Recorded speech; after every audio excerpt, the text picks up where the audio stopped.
go.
We're living on a disk, floating through space, with a tiny sun.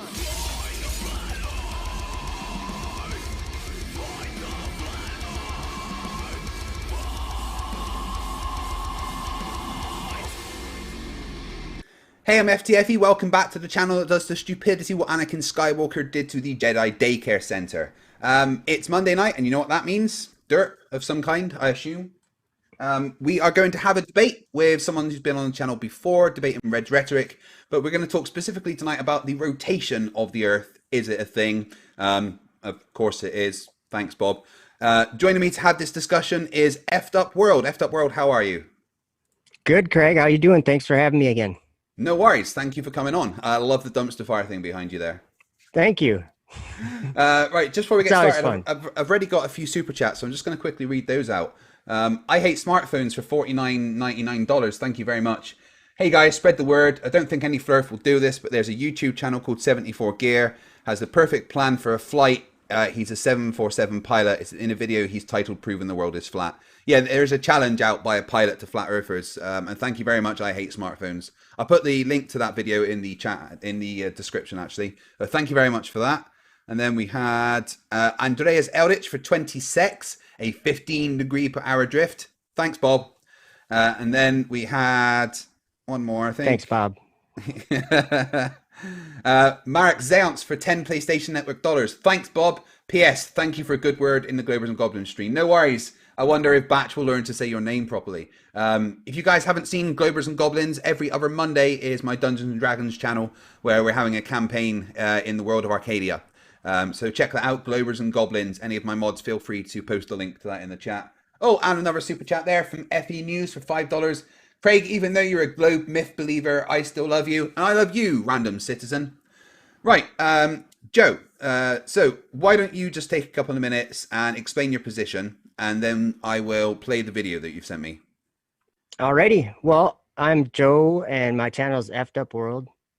As you can see on the dumpster there, it's an F'd Up World brand dumpster. I'm just teasing, of course. I believe that the Earth is not rotating, and I'm going to have Craig play a video, but I just wanted to thank Craig again for having me for a debate again, and say hello to everyone here. And that's about it. If you want to play that video, Okay. that'd be great. All right, here we go. All throughout recorded time, the billions of people who have lived full lives and passed on, and all the people alive today have something in common. All of us have lived our lives on ground that appears in every way to be completely stationary. This is a fact. Nobody has ever observed the Earth rotating beneath their feet. It always appears to be completely still unless there's an earthquake or landslide or something like that. The world we live on appears to be stationary, and everyone who has ever been alive is witness to this simple observation. Often when debating the subject of Earth's rotation, people bring up a moving bullet train or a merry-go-round and try to explain that something moving at a constant velocity will feel stationary unless there is acceleration. This is an example of an observation that is only confusing people into assuming there's already motion happening, and we just can't tell. I will point out that Earth is not a bullet train or a merry-go-round. Earth is stationary, not moving ground that the bullet train and merry-go-round move over. To make a measuring device or apparatus to detect movement or rotation of the Earth is being opposed by the entire human race's observation. Are we measuring what we think we are measuring if it goes against the observations we make? This is where we need to question whether we are measuring something in reality, or if we are assuming that we are measuring something in reality and attributing it to something we don't observe at all, and calling that an observation, even one that trumps our actual observations in reality. But I encourage everyone who sees this to realize that this subject is not being debated because people are dumb or smart. It is happening because we were born into a time when the world has become confused about the order of the stars and the nature of the earth, and have forgotten God and considered the heavens to be our domain. I can give my testimony about being shown some of these things and told to go out and talk about them. You might find that strange, but there's a place called heaven, and God is revealing new things to many people, and they are true and are quite simple to observe in the real world that He made for us. As I have mentioned before, this current debate was known about and written about by many prophets of God, and they wrote of a time when God would transform the earth and make it a blessing and cause His elect to dwell there, but those who chose to believe a lie would not set foot there. The truth is important, so be honest with yourself when considering these things.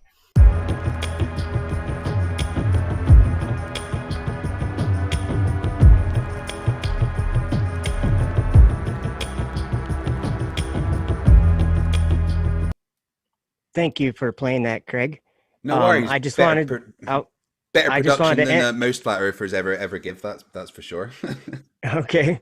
I wanted to just end my opening statement here by giving it back to Craig from his perfectly stationary studio. Thank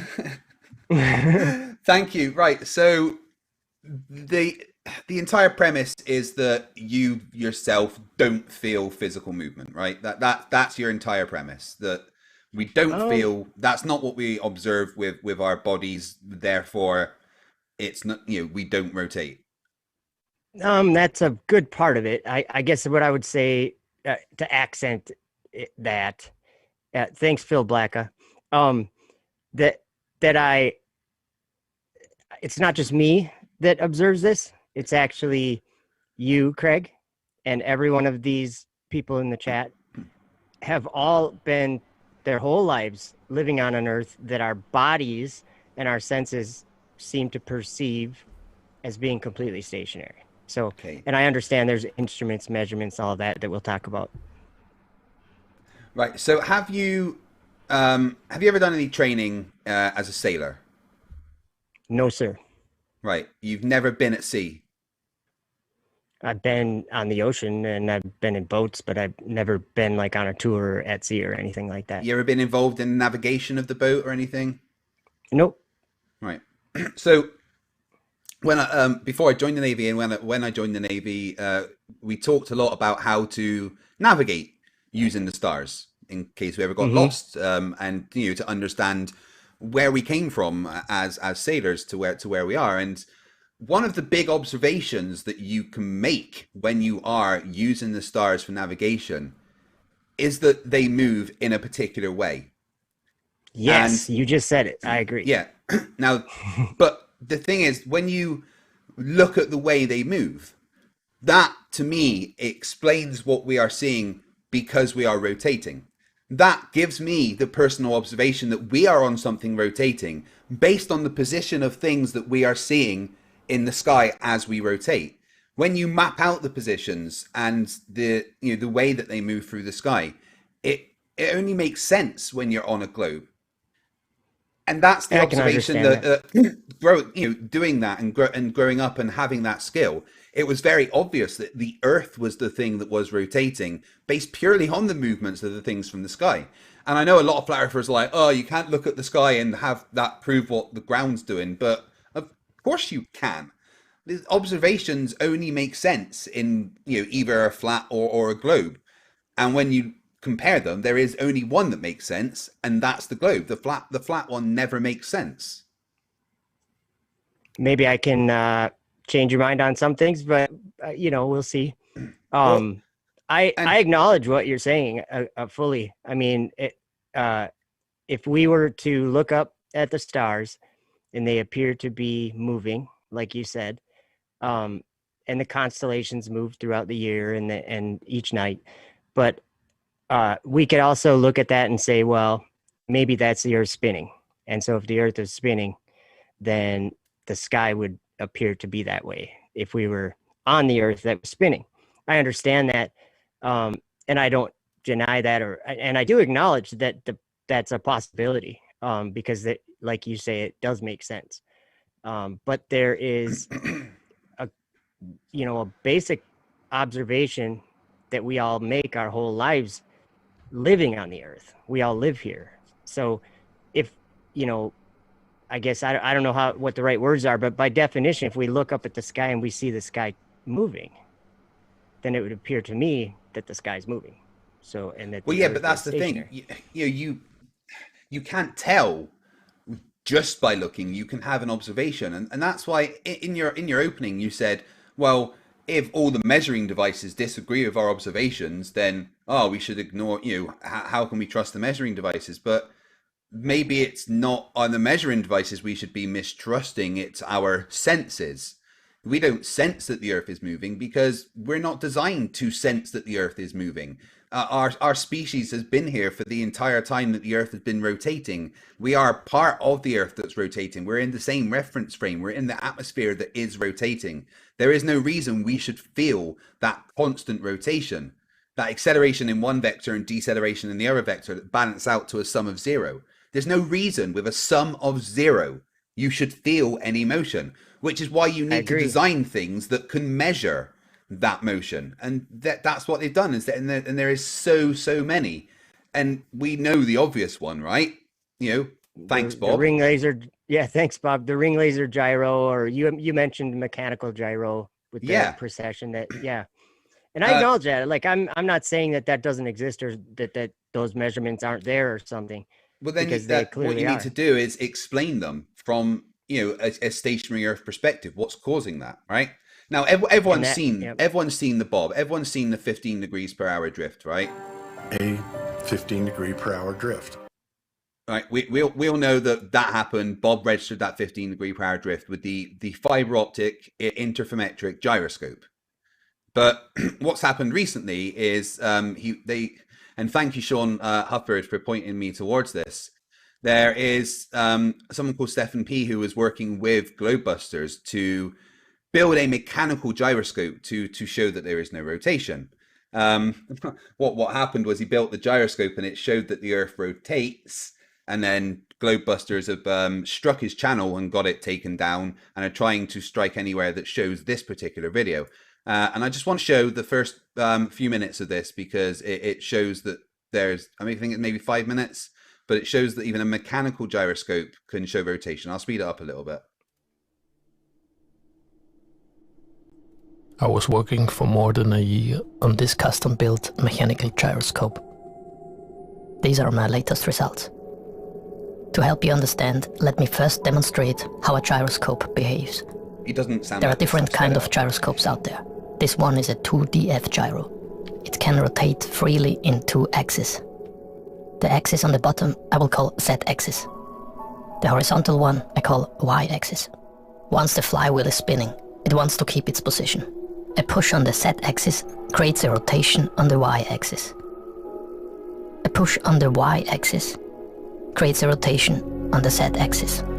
Now this is very important. The direction of spin of the flywheel dictates the direction in which the gyro reacts.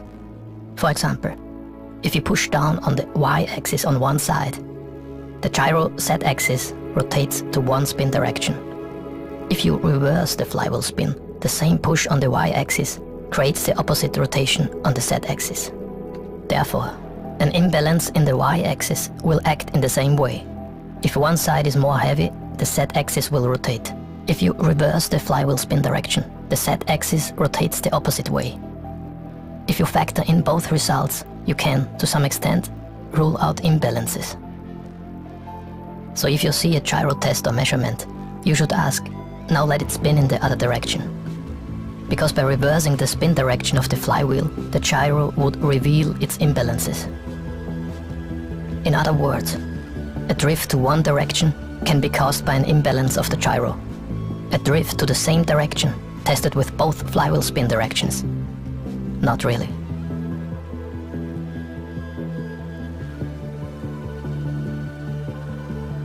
High RPM Z-axis measurements. A laser pointer was mounted on top of the gyro. The laser shoots across the room to the other side on the wall. The distance is 2.4 meters. With that setup, I'm able to see very small rotations or drifts that I was not able to see in the past. The lower the RPM, the less accurate the gyro is.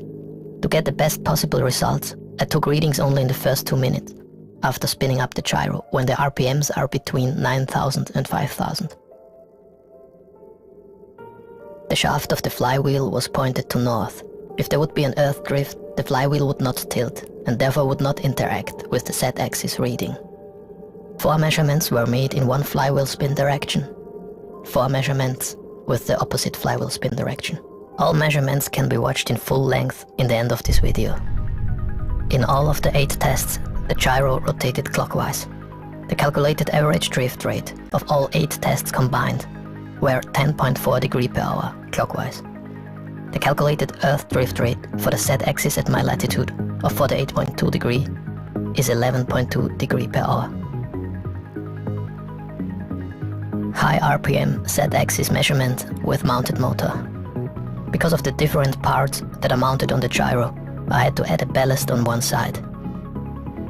The RPM were about 8,400 and constant over the whole test duration.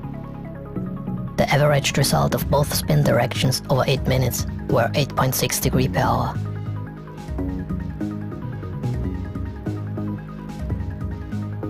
High RPM Y-axis test. The shaft of the gyro was pointed to east-west. If there would be an earth drift, the top of the flywheel would tilt to west. The laser pointer was shooting for this test with an about 80 degree angle to a small mirror on the Y-axis gimbal. The reflected laser point then was shooting again 2.4 meters to the other side on the wall, like in the Z-axis measurements. Beside the default orientation, I also rotated the gyro 180 degree and reversed one time the flywheel spin direction. In all 3 tests, the top of the flywheel tilted to west, with a similar drift rate. The calculation of the real tilt angle of the y-axis is not that simple. Okay, so what that shows is that the mechanical gyroscope picks up the correct amount of precession based on the latitude they are to within, I think it was about 2%. It over a longer time, faster RPM, it becomes more and more accurate. It shows that the rotation isn't simply in a 2-dimensional plane because it can track the rotation, like it said, along the Z-axis, so it goes up. And it gives the results that we expect to get from something that is a spinning flywheel on a rotating Earth. In fact, it matches it almost perfectly. Yeah. At 48 degrees or whatever, you get that 11.2 or something. Exactly. Like that. So if he was at the poles, he would have got 15 degrees per hour. If he was at the equator, he would have got 0.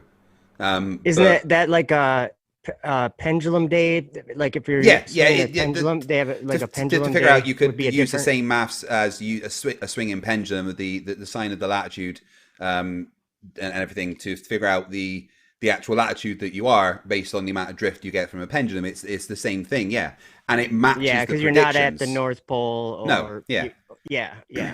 Okay. So and interesting, if people didn't hear before, Globebusters were working with this guy to build this to try and show that there was no rotation, and it ended up doing exactly the opposite. Sean Hufford's in the chat there. Thank you again, Sean. He says, keep in mind that gyro test was done for FE Core, and since then they have done their absolute best to hide the results. going so far as to strike the person who made it their own channel and have that channel removed. They banned him from their own channel, removed the video from their channel, and then pretty much every instance they find of it, they are trying to strike. So there's a good chance they will try and strike this video because I've shown it here. And once again, Sean, thank you very much for pointing that to me. It's extremely handy because it just shows that that's what science is about, right? You get a hypothesis from your observation. Now, Yep. you might say that, yeah, our basic observation of the world is that it's still, right? But then from that, you will have to form a hypothesis that, okay, well, the Earth isn't rotating is my hypothesis, and then find a way to test that. But for me, my observation says, well, maybe we are rotating. So my hypothesis is we're on a rotating sphere. And then we can form a prediction from that and test that prediction. And that's exactly what happened in what the video I just showed you. There's a prediction that you should get a certain amount of precession. And that's exactly what happened with a mechanical gyro. You can't complain that it's a chip that's showing, oh, what you're supposed to say, or the ether has been affecting the light or whatever, because it's just a standard mechanical gyro. Well, not standard. It was hand built, and it's an absolutely gorgeous piece of engineering. Like, I'm Complicated. very complicated. I'm Yeah. absolutely blown away by the engineering skill needed to create that. Yeah, that's quite the feat. Yeah. Yeah, I mean, as far as I might have a question about hypothesis. Yeah. Like you were saying, you know, if I think that it's stationary, based mostly on observations that are simple, that I would want to form a hypothesis. Is this kind of what you were saying? Yeah, I mean, that's if you want to go down the whole basic scientific route way, all right? And that's kind of, you know, I'm not trying to say I'm some scientist or that I know, you know, No, I'm not a things that scientist other either. people don't know. But as far as, like, if I was going to try to get you to understand maybe where I'm coming from, or like why I'm you know, debating for the stationary Earth, we might have to talk about, like you brought up the sky. You know, you see things in the sky happening, like and you're navigating using them on a ship in the Navy, and you can see something that makes sense to you happening in the sky, and it makes sense to you, and it goes along with, or it adds veracity to your hypothesis, right? Yeah, You well, know, I mean, of it's kind of Go the ahead. other way around. You make observations of the world, right? And then you use those observations to come up with a hypothesis. And the hypothesis can be, both the observation and the hypothesis can be whatever you want, you know?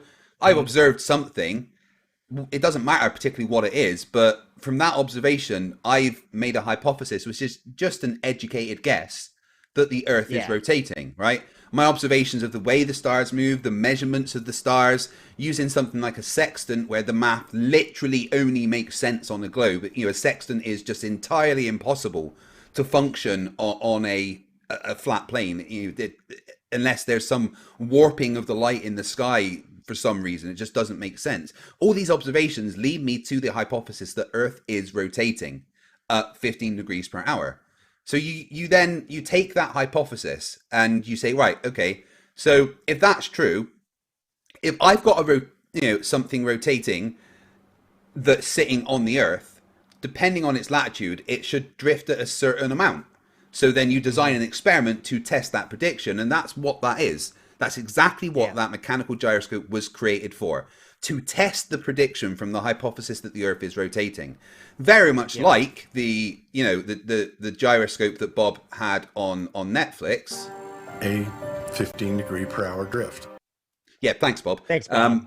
Yeah, so You guys have worn that out, but that's okay. It's never. Never, But very much like that. Bob did it because he said he had a particular expectation from the prediction, and he was expecting it to show that no, it doesn't register a drift.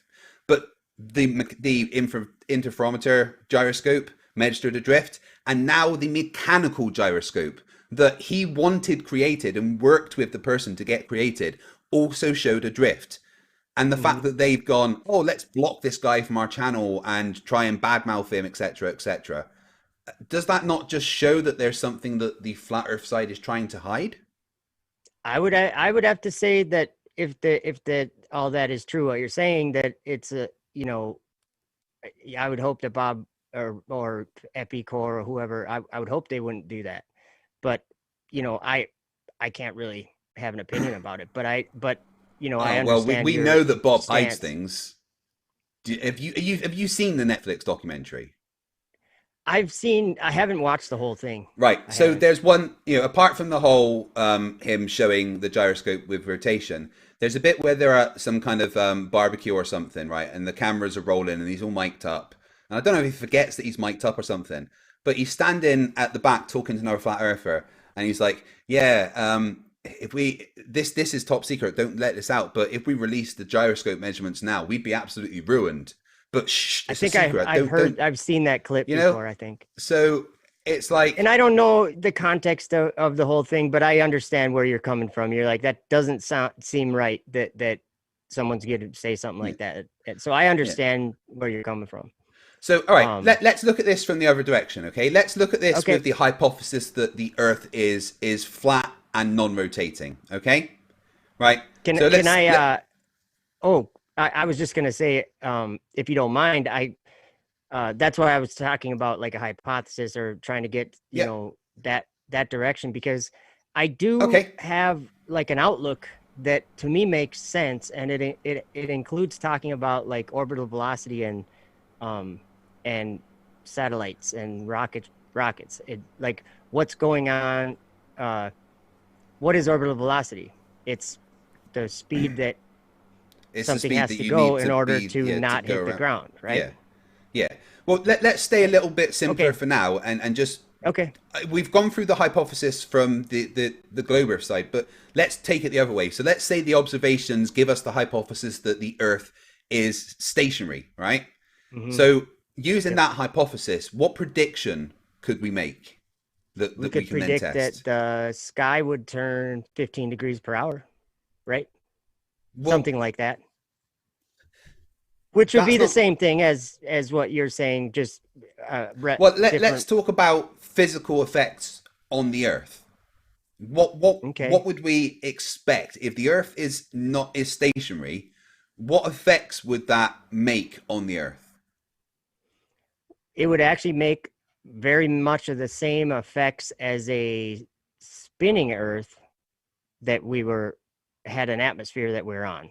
Okay, so Because how do we you test wouldn't it? feel it. What we need to do is we need to make a prediction based on the hypothesis that the Earth is stationary. We need to make a prediction that we can then test. You can set something up right that will fall if it was, but see that doesn't really prove anything. Again, both the sky rotating and that are predictions of the rotating globe as well. What we need to do is we need to make we need to use the hypothesis that the Earth is stationary to come up with a prediction that is exclusive to a stationary Earth. And that might be hard. And I understand where you're coming from. I hadn't thought of it. I hadn't thought of it from the prediction standpoint very much, but just like the same as the balancing coin on a bullet train, right? Yeah. If the bullet train was sitting still, you could probably balance a coin just as well. Yeah. It would be the same. It would be the same thing. So, that's not going to help make a prediction for a stationary Earth, but it does make sense on a stationary Earth. So I understand where you're saying I have extra though. You're saying I have more than that. Well, okay, right. Let's take it back then. Okay, so I'm going to say the prediction of a stationary Earth is that a flywheel-based gyroscope wouldn't drift, regardless of where it was. There would be no change. That is the expectation of a stationary Earth with a flywheel spinning gyro, right? I would have to agree. If a gyro is working the way that we think it is, I mean, physics doesn't lie. You can simply do the math based on angular velocity and centrifugal force and stuff, and that is what we expect to happen. So if we've got the prediction that a flywheel-based gyroscope on two axes would not show drift regardless of where it is, We test that, and what we find is Is that it someone would built. be wrong. The laser is reflected on the gimbal, so the Is rotated this? angle doubles on the wall. To make we super found precise that- calculations, you have also to take into account the 80 Yeah, we found that it does show drift, which Mhm. is what, if we're talking about it in terms of science, it showing drift would be the null hypothesis that we would have to create. And what we've just done is we just confirmed the null hypothesis that the Earth is stationary, which would be that the Earth is rotating. So science literally says that the Earth is rotating. And if we are to follow along with the scientific method, well, at least the basic understanding of it that we need to use for this, that is the conclusion that we reach, that the Earth is in fact rotating, and it's not just the sky. Otherwise, you need an explanation for the reason that both interferometric and mechanical gyroscopes show drift. And that, like, I mean, ring laser gyroscope, you're using light, and you're sending light, Yeah, and it's hitting a sensor, right? yeah. At It a different travels time. it travels a path, and then after being split into two, the two bits that are split travel a path and then recombine. And you use the recombination to see if there's any interference in the wave pattern.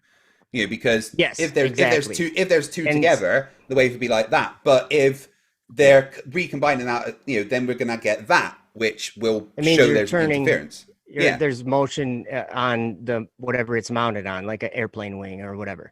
yeah. So you have So the airplane moving, the question is, and it measures it. Is there any explanation for the both observations of an interferometric gyroscope and mechanical gyroscope showing drift? Is there any explanation that you can give for that if the Earth is flat No. and stationary? No, there's no explanation I can give for it.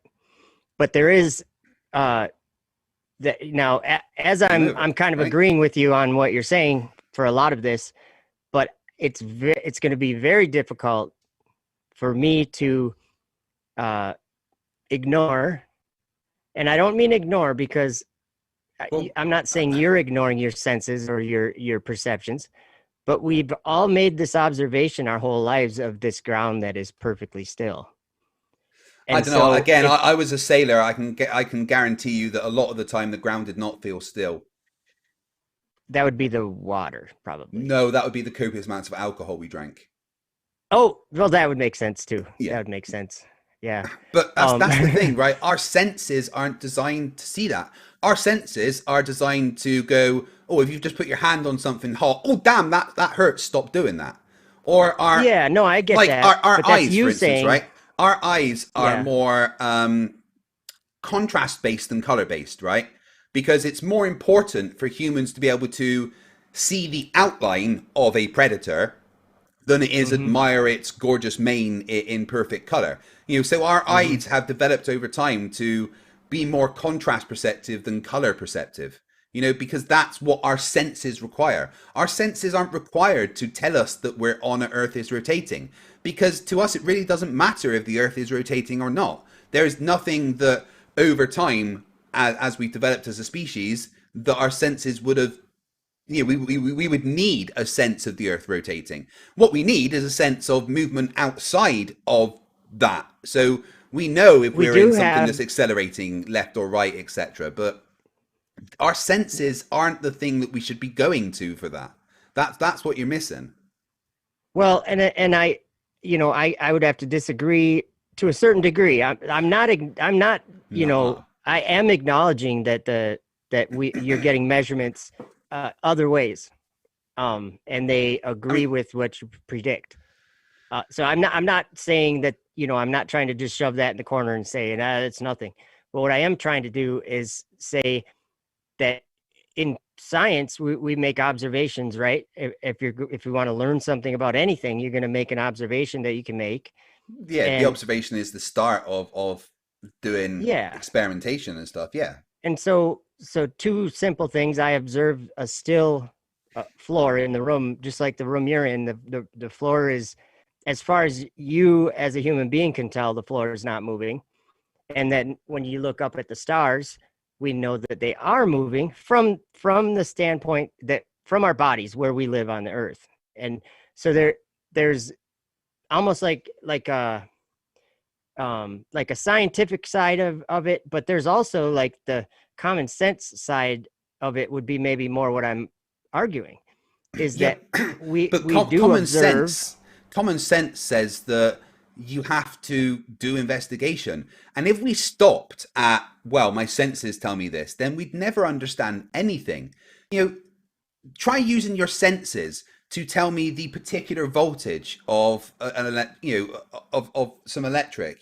Try Yeah, I using your don't think we would be senses able to. to try using your senses to tell me the difference between 13 and 13.1 degrees centigrade water. You can't do that. We need tools to No. make these measures. Our senses aren't designed to do that. There's absolutely no reason to look towards our senses to find out if the Earth is rotating. And someone in the chat made a very good point. I personally have no belief in a God or the Bible or and stuff like that. But if there is a God, why would they give us the useless ability to detect that the Earth is rotating when that's not something we need? There is no No, I hear advantage you. to that, I hear right? you. So Um, the oh, go problem ahead. I'm having is that you accept the measurements show that the Earth is rotating. Last time we spoke, you accepted that, yes, there's things in space at the distance we say, going the speed we say. Yet you still think that the Earth is flat and non-rotating. It's Well, I have a hard it's time confusing. ignoring the observations that everybody has made there for 24 hours a day their entire life. It's not, maybe it's not going to That's compare why we test to these things. measurements. I mean, No, I know, you're literally but stopping at your the first measurements. part of science. You're stopping with, oh, well, that's what I observe, so I can't ignore that. But So what that's about when you observe, what about when we observe something and then something goes completely opposite against that? How do you weigh that out in science? Do you know what I'm saying? How Yeah, do you well, weigh, like, how do you know? that's why you test. That's why you don't just stop at an observation. Once you observe something, you then find a way to make a hypothesis about that and test that hypothesis. And if you then test the So hypothesis and you find out that in fact your null hypothesis is more correct, then you reassess what your hypothesis was in the first place. It doesn't change yeah. the observation. Yeah, I'm not going to ignore the fact that if you just went outside and looked at the world, it doesn't really look like it's rotating. Of course it doesn't. But that's why we Why don't stop at observation. We go why do we further than need that. to why do we need to in order to go into space, why do we need to move so fast to Uh, stay up there? I'm saying. to avoid hitting the ground.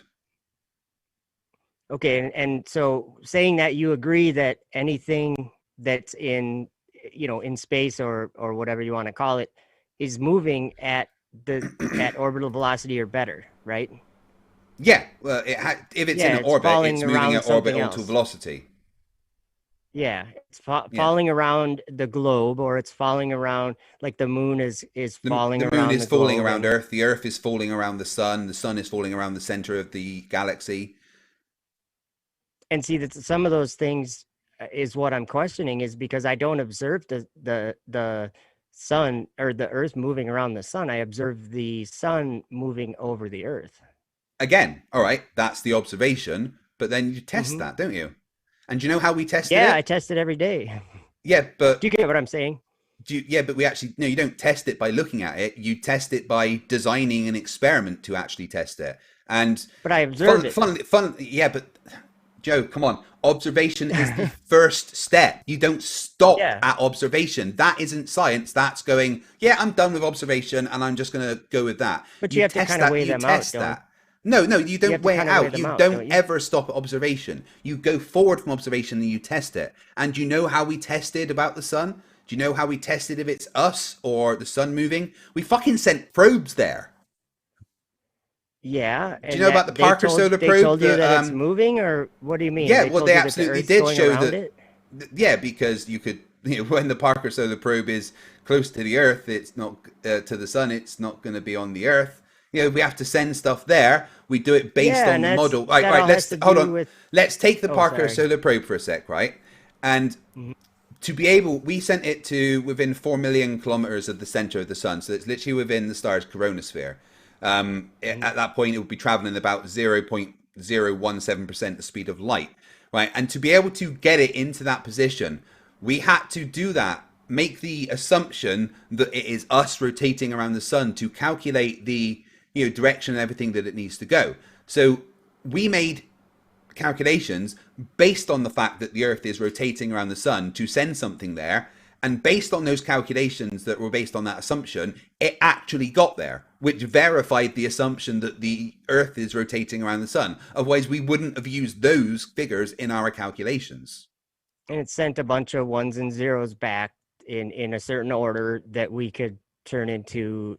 Yeah, but data, I'm not right? going with the I don't believe data coming in. I mean, there's a reason the data come in, because it gathered that data and sent it back. Yeah, I know, and that's where and you're not gonna be on the same page as me in this, but that's where I don't think that we are the only beings existing in this, Earth or this universe or whatever we call it. I think that there's other angels basically, and they're they have a but no, Joe, I know, on. and I know Come that on, you dude. won't really acknowledge that. I understand. Yeah, okay. If you're saying that, then you have to bring evidence of that, right? What you're saying is outside of the realms of science, which is literally pseudoscience. If you're talking about angels and stuff, that's not something that you can test, and then it's not science. So for you, I agree. It's a belief, is what it is. Okay, but it's not just that. For you, the confirmation that the Earth is flat is pseudoscience. Do you understand that? Well, and I have to disagree with that. I mean, Well, no, you can't disagree. Science tests the physical and natural world. Angels are supernatural, right? Do you agree with that? Right? Then that falls outside the realm of the natural world, and that means that your evidence in your mind it for the Earth being stationary is pseudoscience, because it falls outside the realms of science.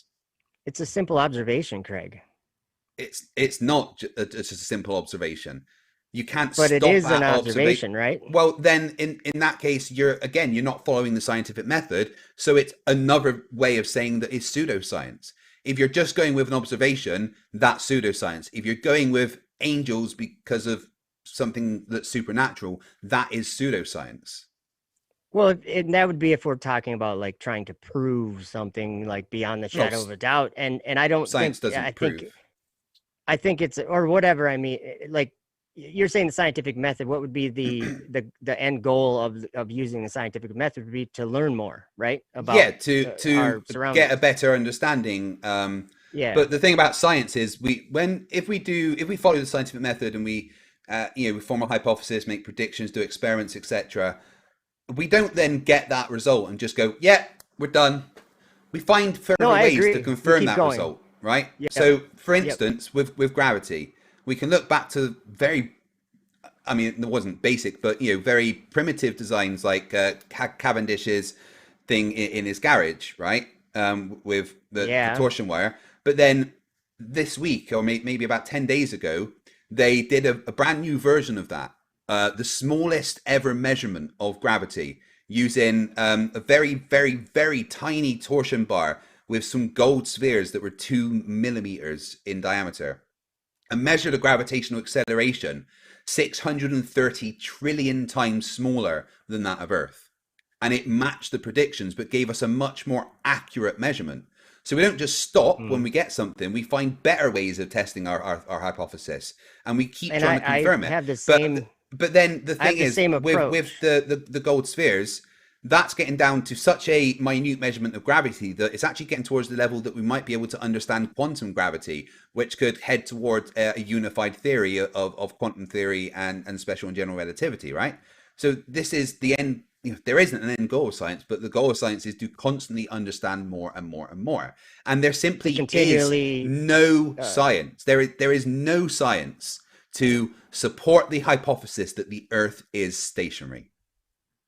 But will you at least admit that it is an observation? I'm not saying it proves anything, but Not- we do observe. Not really. I mean, if you go for a very basic observation, maybe, but you go a bit further. Yeah, that's what and I'm being very basic. As a sailor, there is no way that Yeah. I could avoid the observations that say the Earth is a sphere, and that is just from looking around at the world around me. You know, as a sailor, understand, there is yes. no way that I could look at the world and go, "Yeah, we're stationary," because it doesn't make any sense. Not everybody has the same conclusion from an observation. That's why we have to test things. And Yeah. Joe, there And isn't let me give you an test on your side. Let me give you an Not one. example of a test. Let me give you an example of a test. Please do. And I'm not trying to be disrespectful or something. I'm literally trying to tell you of a legitimate thing that I can do, and I brought this up when I was debating Reds, is when we do long exposure photography of the sky, I don't think you would argue with me that what we find in the viewfinder is that the sky is turning and that my camera is sitting on the Earth that from our point of view is not turning. The way that we have to track that using an equatorial mount that's polar aligned is an observation that the Earth is a sphere, because that doesn't work. It doesn't work if the Earth is flat. Can I give you my explanation of how it works? One sec. Hilariously, Globebusters tried to debunk Red's video last night, and they did such a bad job that Bob once again managed to show that the Earth rotates. But yeah, Can I give you my explanation of how that works? Please explain how the EQ mount shows the Earth is stationary. I've purchased the EQ mount, and I also made one out of an old telescope. And when I'm using the EQ mount, I'm only using one motor, one axis of rotation, right? So I'm doing the exact same thing that Astronomy Live would do, but not as advanced. You know, I have my telescope is nothing like his and my equipment. But I do have a side reel motor turning the axis of the EQ mount. Yeah. So when I pointed at the north, I've never done it in the south, but if I was in the south, I would point the base of the scope or the base of the mount at the center of rotation in the sky. And I think if I understand where you guys are coming from in saying that it wouldn't work, you're saying that basically in order for it to work and do a circle, that you would have to be at the North Pole. We can talk just about the North at this point, because in the South it would get more complicated to talk about what we're seeing. Okay, so it's more to do with the fact that the EQ mount will track the things in the sky only in one axis because of the way it's set up, right?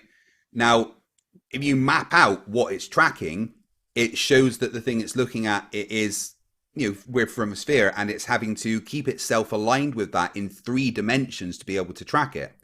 To track something above a 2D plane that's just moving linearly across us, it would have to track it in more than the dimensions that it allows with the way the EQ mount has to stay polar aligned.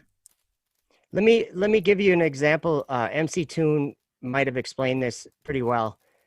He was saying, in order to test this, would be one way to do it would be like if you had a ceiling fan, you put a big, huge cardboard circle on a ceiling fan and started turning it and see if your EQ mount could follow it. And he was saying that only at the center point would it be a circle. If you moved away from that center point, you would get an ellipse, right? Is that kind of, am I on the right, am I understanding that that's kind of the argument? Properly. Let me get, because I do see that differently, but go ahead. Sorry. I'm sorry. I mean, the EQ mount isn't my personal bet. I'm not great at describing it. I don't understand it in as much detail as people like Reds and maybe Sean and Mick West. Yeah. And so I do have to defer to the last video that Reds made. And we don't have to really talk about it because Reds and I already did. But I do think that there is a way to look at the motion of the stars with an EQ mount on a flat Earth. That's in my mind. Do me a favor and try and model it out. Because if you try and model it out, it just doesn't work. Well, and then Reds also was saying that from Florida that you could not point the mount at Polaris and get circles in the sky. And I said you can, and like Nathan Thompson he went to the Georgia Guidestones, right? And he pointed his camera and did a time lapse through that little hole that points at Polaris. You definitely can anywhere, at least that I've been in the northern hemisphere, anywhere you can see the north center of rotation from, you can point the base of the scope there. So if you're on the horizon, it's going to be sideways, and it's going to work just like it does on the globe Earth. But I think it's the understanding that the second axis. It's the way that it tracks it. It's the way that it tracks it through 3D space. On a globe, it makes sense that it only needs to move in one axis to track it. And on flat Earth too. If you're on a flat plane, it would need to rotate not just in the one plane, but it would need to do that as it goes, to actually follow it. It's just doing it's simple geometry. It's just a circle. Yeah, simple geometry. Joe, simple geometry disagrees with you. If you're saying simple geometry, you need to sort of like map it out. And if you map out the way that the EQ mount is tracking what's in the sky, it doesn't make sense on a flat plane. Now again, I fully admit that my knowledge on the EQ mount is not as good as a lot of other people. So it's not a debate that I would go for. No. I'm just saying that I would probably not be the best person to debate about the EQ mount because it's not one of the things that I have studied that much as evidence. I probably should understand it better than I do. I just see things being attributed to only a globe when there is another way to understand it that does work. But it's not just about you need to show that it works. You need to show that it works by mapping it out and show us how that has worked, how the alignment has managed to track what's in the sky without having to change in two axes, because it's just not possible. From my understanding, from what I've been shown. I do it all the time. If you go to my channel, you can look at time lapses of where I'm using the EQ mount and I'm tracking the moon or I'm tracking a star. It's the same thing that Astronomy Live does. Yeah, but you're doing it on a globe. That's why it works. Well, but the understanding that I got from MC Toon and Reds was, and I'm not maybe we're burning this subject out. We maybe should move along, but I just the idea of looking up at the north axis of rotation, the center of rotation. If you point EQ mount at anything in the sky, it's all circles going around that center point of rotation. So it's going to track whatever you pointed at. All right. Well, Sean Hufford's got a good suggestion in the chat, and that's that I try and arrange a conversation between you and Slice Barcane, who's the one that made the animation for Reds in the video about how the EQ mount does and doesn't work on a globe and a flat Earth. I do remember that animation. That was a pretty laborsome animation to make. That was a lot of work. And that's the thing, you know, to one sec, let me just put this up. Yeah, that's the one right there, isn't it? Yeah. Yeah. So yeah, this whole animation shows how it needs to be inclined a certain way to make sense on a globe. And the way that I understand the Earth being flat and stationary and the sky moving above the Earth, that it works just fine in my understanding too. So maybe there's something we can, maybe you guys haven't understood the way that I could, because everything has to make sense to me, just like it does to anybody. I mean, nobody's going to be I wouldn't be on here saying, kind of insisting that it does work if there was if it didn't. Here we go. So this is a good bit, and it's showing that if it's tracking something in the sky, it has to move in more than the one axis if the Earth is flat.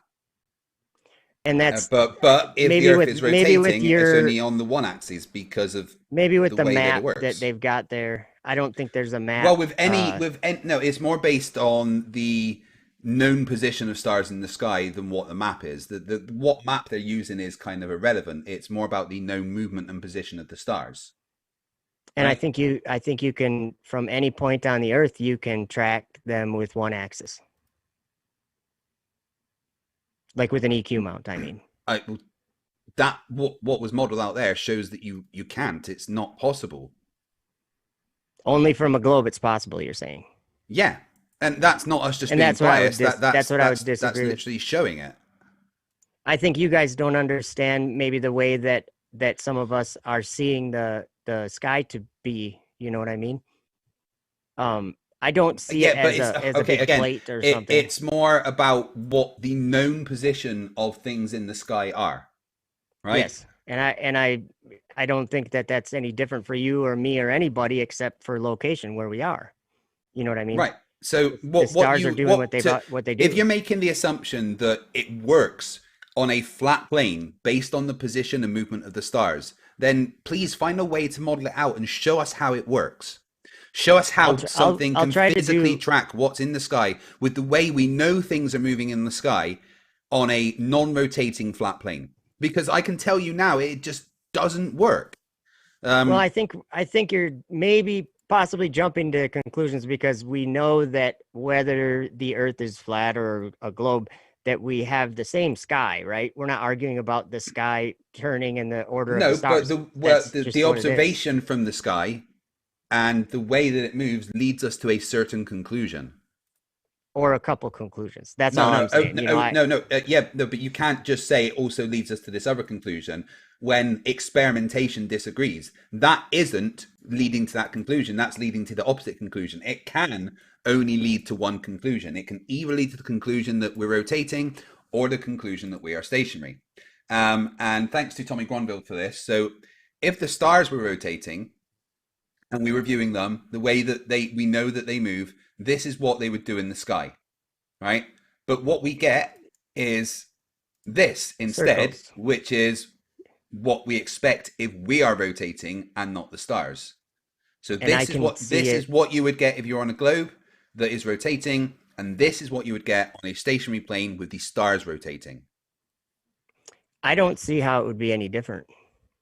Well, then you need to map it out and understand why it would. Well, I'm saying in reality, we point our telescope up at the sky, and the sky's doing what it does. Unless you were at several points on the Earth, you know, trying to make a 3D map or something of the stars.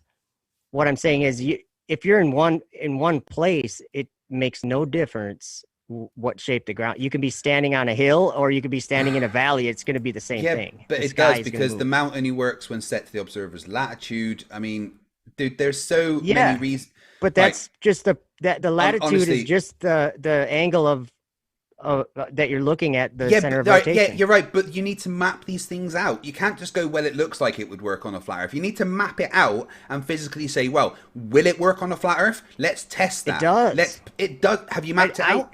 Have you mapped it out? In reality, I guess I don't know what you mean, like on paper?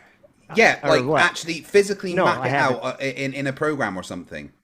Don't just go, well, that's what reality says, because again, you aren't really set to discern reality in that way. You need to take your data and find a way to interpret it.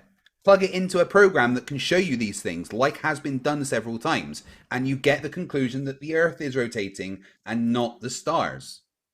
And that's where those conclusions, disagreeing or not, I'd agree with you, but then we'd both be wrong, Joe. Okay. Observations, experimentation, all agree that the Earth is rotating. They're simply, except for the observation that we make of it being stationary. I don't make that. I don't make that observation, and neither do a lot of people. Right? I'll make it for you. The room you're in, I'll make it for you. The room you're in is not moving, as we can all see on the screen. Okay, the room doesn't look like it's moving. Stationary. But if I go outside, and especially if I go and spend a couple of months at sea, there is no way that my observations could lead me to the conclusion that the Earth is not rotating. But observations aren't the important thing, Joe. As we keep going over, you need to go further than observations. Observations are the start of a process. Yes. So do the rest and test it. And that's when we get to the question, right? And this is, I just want an honest, straight answer. Is there a single test that you can point to, a single experiment ever, to demonstrate that the Earth is stationary. An experiment, you mean, or is that what you Yeah, just said? an experiment, a demonstration guess- following the scientific method, coming from a Like I hypothesis was and a saying to prediction. you, I can set something upright and No, it no, no. will That's balance that. upright. No, no. We Like, we need an exclusive thing for a stationary. That's what we expect to happen on the rotating globe. All right. So you can't test that and go, well, it doesn't that's do what that. I expect to. That's what I expect to happen on the stationary. Yeah, yeah, but you Earth. need And to if find it was you rotating need to, too. you need to find a way to exclusively test the stillness. I don't want a test that could. I don't know if there's also, a way to do that though. Is there? Of course, there is. I mean, use a like gyroscope. what? Use a gyroscope. A gyroscope would tell you that. A gyroscope is like a wheel that's spinning, and there's all these things going on in a gyroscope. Is there a possibility that it's picking up drift from something else? No, or that it's not. It's in error simply in based on its orientation design? in 3D space. You cannot have a physical mechanical gyroscope and an interferometric gyroscope, both showing the same thing, and then just going, well, they could both be picking up something else. You would then have to explain what physical phenomena could affect both of them in the same way.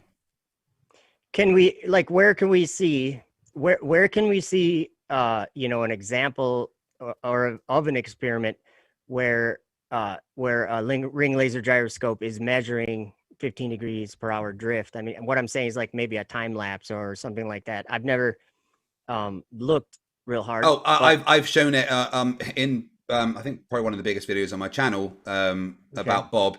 He's actually got the gyroscope on his desk in his house, and he's showing Nathan Thompson how it works. How as soon as they plug it in and turn it on, boom, it's registering 15 degrees an hour. You don't need a time lapse. It will tell you that it's registering based on how much it's registering every couple of seconds. You know, it knows what that is. And the second that he turns it on, just sitting on his desk, it's measuring it. On light moving, basically. That's based on the Sagnac effect, yes.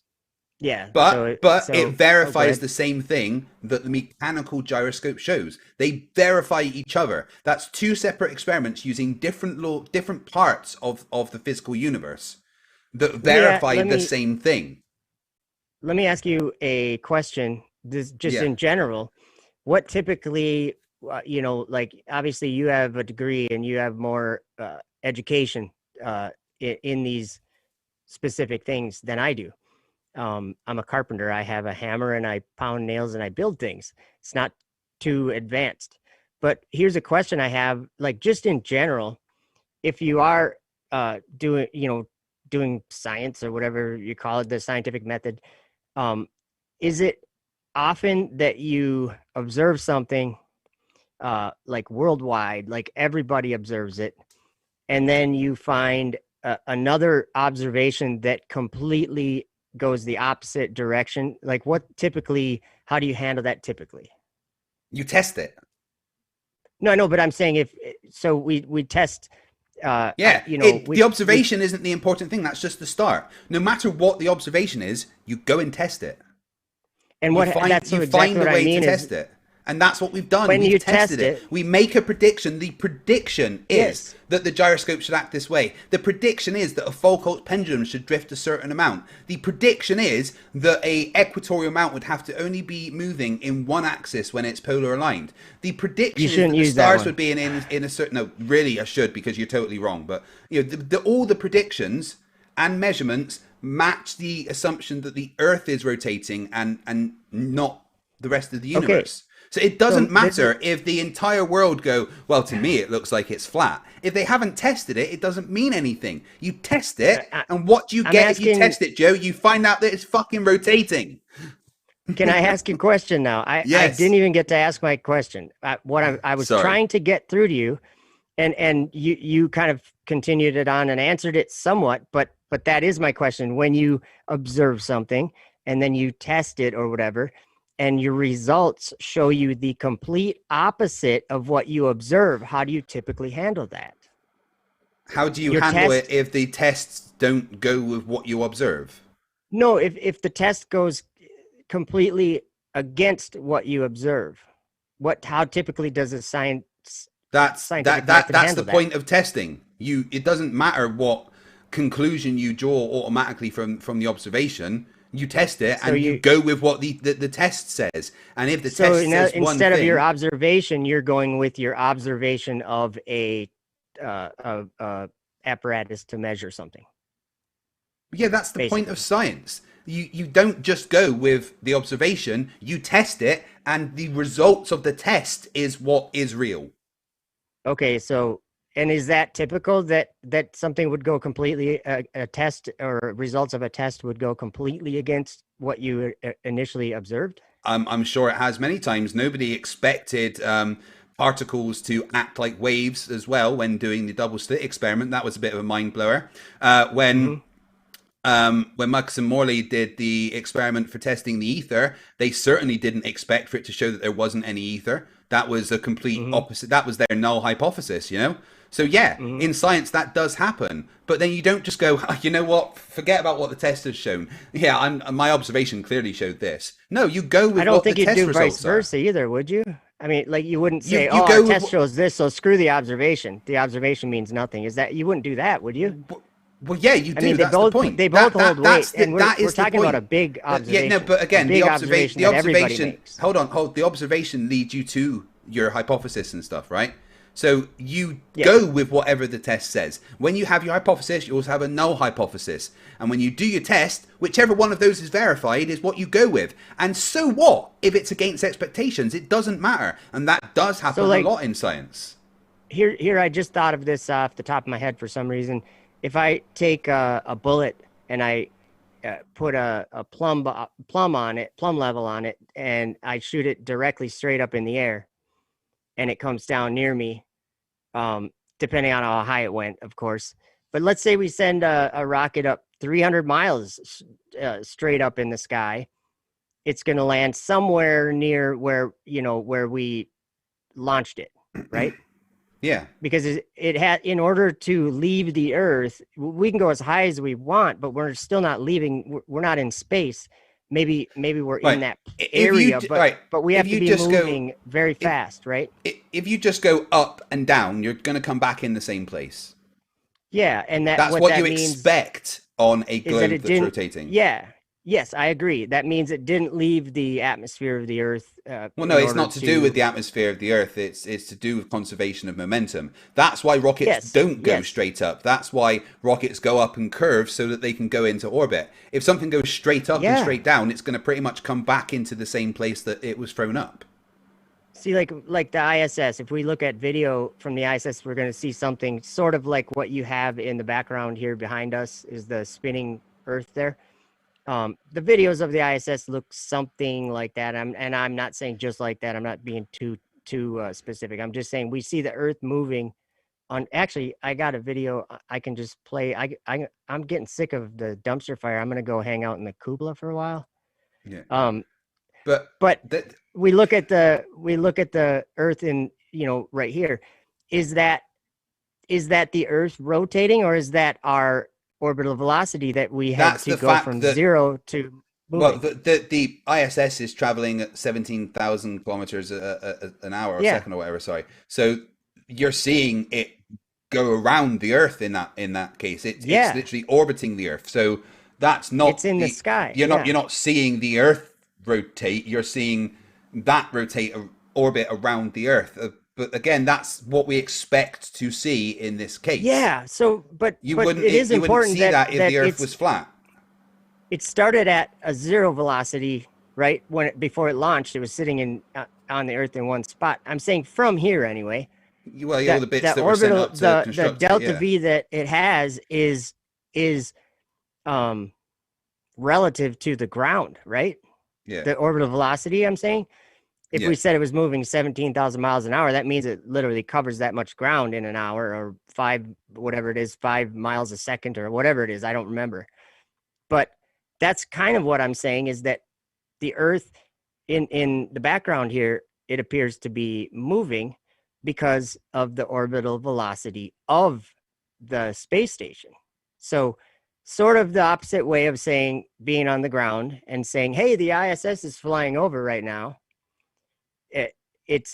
We could be on the ISS and look down at the ground and see it rotating, Or we could be on the ground looking at the ISS saying, well, we're on the still ground and the ISS is flying over at a high velocity. Do you know what I'm saying? I'm saying it's kind of both. Yeah, but it wouldn't, none of this would happen. The ISS wouldn't be orbiting us the way it does if we weren't on a rotating globe. Or if we, I see it differently, but I understand the science. I understand what you're saying. It doesn't matter how you see it differently. It's the facts. Personal opinions are kind of irrelevant. And the thing is, you are literally you're ignoring all the facts and just going back to, well, yeah, but it doesn't go with the observation. That's so irrelevant. It really is completely irrelevant. You do the test and you go with what the test tells you. Well, I think I'm agreeing to agree with me on a lot. You I'm, have to agree that the Earth is rotating. There is no way. But I'm interpreting it differently. There's no way to interpret it differently. You either interpret it right or wrong in that case. You either interpret what we've got as the Earth is rotating, or you are wrong. Well, that's what you think, and I have it's to what physics opinion. says. It's not, dude. It's not about opinions. Okay, it's physics, about reality. though, we could talk about that. We could talk about physics. There's a different kind of physics up in space, and I know it seems to apply, but physics is the same everywhere in the universe. So everything, like on the way to the moon and on the way back, they were free falling, zero gravity. Anything that's ever been in space is in zero gravity. Is that anything like what we have here for physics on the Earth? No. What do you mean anything that's ever been in space is in zero gravity? You have to be going around. The ISS is still in gravity. The ISS is still under the... Yeah. They get about 88% of the gravity we do here. So is the moon, and so are the moons of Jupiter, right? Yeah. And so is every satellite, and everything that's ever been in space. But they're so big, they've got their own gravitational field that will affect us enough. But none of this changes. Come on, dude. Right, let's just stick with facts and measurements, not personal opinions and not understanding. It's not physics. A personal opinion. It's something really that you agree with, Craig. Craig, you know this. What do I agree with? You know that anything that is in space, anything that's staying up there, we could say. Anything that's not on the Earth, if it's in orbit, moving. If it's in orbit, it has a sum Everything of zero in space vector is in acting on orbit. it. Everything in space is in orbit. Do you agree? Well, it can be in orbit of different things, but it could have a vector separate to that. But if anything, let's just go with Earth. Let's just go with Earth. Let's just go with Earth, right? Anything in orbit around Earth has a sum vector of zero acting on it at that point. It still has gravity acting on it. But because it is also has a tangential velocity that it does, it is technically free falling, which counters the gravity that it's got. So it has a sum vector of zero. But the velocity is fast enough that it won't ever hit because of the curvature. Again, all those things they only make sense if the Earth is a globe and it's rotating and everything. There's no way for that to happen. It's not. There's another way to look at it that makes sense. Right? No. Okay, show me the maths then. I'm not concerned about, I can't show you the maths. Because there's another way to understand it. No, there isn't another way to understand it unless you can show me the maths to back it up. What I can show you physical things, like what happens anytime something goes from space into the Earth? What happens? Even if it survives, there's a when it huge deorbits? Sonic boom. There's a sonic boom. Yeah, like when it deorbits. Oh, there's a sonic boom, the atmosphere. Right? What's that? It comes into the atmosphere. Yeah, and if it's not, if it isn't built to withhold that, it's going to burn up, basically, or whatever it's going to try to burn up. Or if it has a heat shield. Mean Deroni in the chat. I'm not bullying. I don't bully. We're having a genuine conversation. No, Craig's not bullying. We're having a good conversation. You are just being a troll, Mean, because you just ignore facts and you just keep spamming Google Hebrew mythology. Who cares about Hebrew mythology? Go and actually do some science, you moron. I think that me and Craig are having a good conversation. I don't think we agree with each other, but that doesn't mean we're I think we're having a good conversation here. You keep saying that you agree with me on some things, but then you instantly say things that counter that according to the laws of physics. All laws of physics don't work if the Earth is flat. Okay, but I was kind of going somewhere with where I didn't really get to finish kind of where I was going there, and I'm trying to. Craig, I'm only trying to share the way that I understand it. I don't expect anyone to believe something I'm saying. I'm just trying to share my view of a realistic way that I see some things happening in space or on Earth. But you And need to so back those up, though, don't you? You need to back those up with data and I to provide evidence for it, and there I isn't can any. back some of them up Every, by you, no, having you agree with me. but I If don't it's agree something with you you agree with. about. But I haven't agreed with any of the physical things that you say because they're all very, very Okay, wrong. so everything in space around the Earth, because you said let's just talk about the Anything in Earth. orbit So has a sum of zero anything vector. in orbit Yes. is moving at, we could just be general and say 17,000 miles an hour or faster to be higher, right? No, There's that's nothing. not. That's not how it works. That's just a particular orbital velocity of the ISS. For And so instance, to have a if you want a geostationary orbit, slower, you have to be at 22,000 miles and have a tangential speed yeah. of 1.8 miles per second. Let me So if you would let me kind of continue because you're kind of like cutting me off every time I try to get a point across. So anything, would you agree that anything that is, what's the lowest velocity that something can be and be in orbit? I'm not sure. I'd have to check that out. Sorry, I just want to 1 sec address the troll again. He says, "Oh well, thank you for deleting him. I was just going to call him out first." He says, "Google Hebrew cosmology, not theology."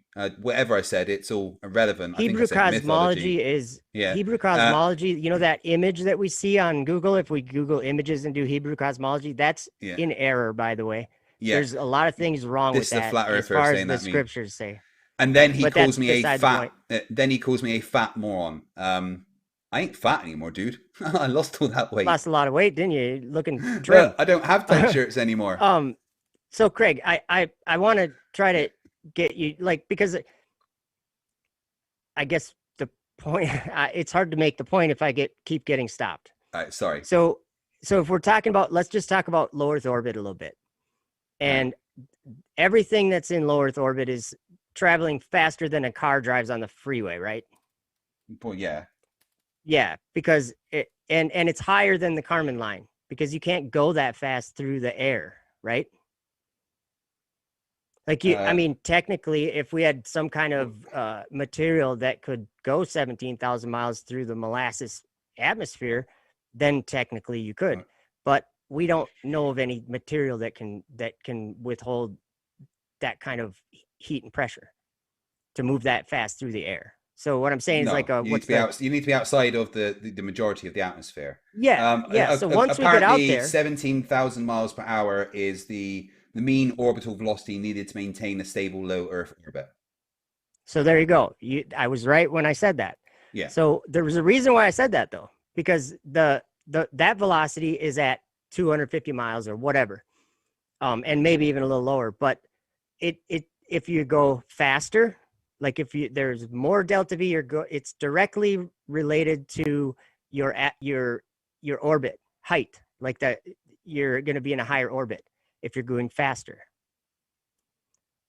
Like like the Starlink satellites. This is a good example. I think they're like 100 miles when they reach their kind of like where they're staying. I think they're about 340 miles or something. I could be wrong on that, but when they have to be moving faster than the space station to be at that higher orbit. And the way I understand it, it's a direct relationship. Go ahead.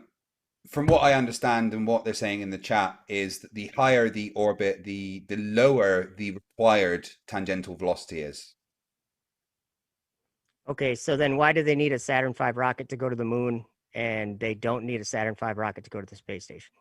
Because you're kind of going outside of the Earth's orbit. You're not orbiting Earth anymore. You need a higher velocity. Yeah, but yeah. So what I'm saying is, in order to go higher, you need a higher velocity. Well, to break away from the Earth's gravitational field, yeah, but or let's just say you're on the ISS and they shoot a CubeSat. If they shoot a CubeSat 5 miles an hour faster, it's going to be a little bit higher than them.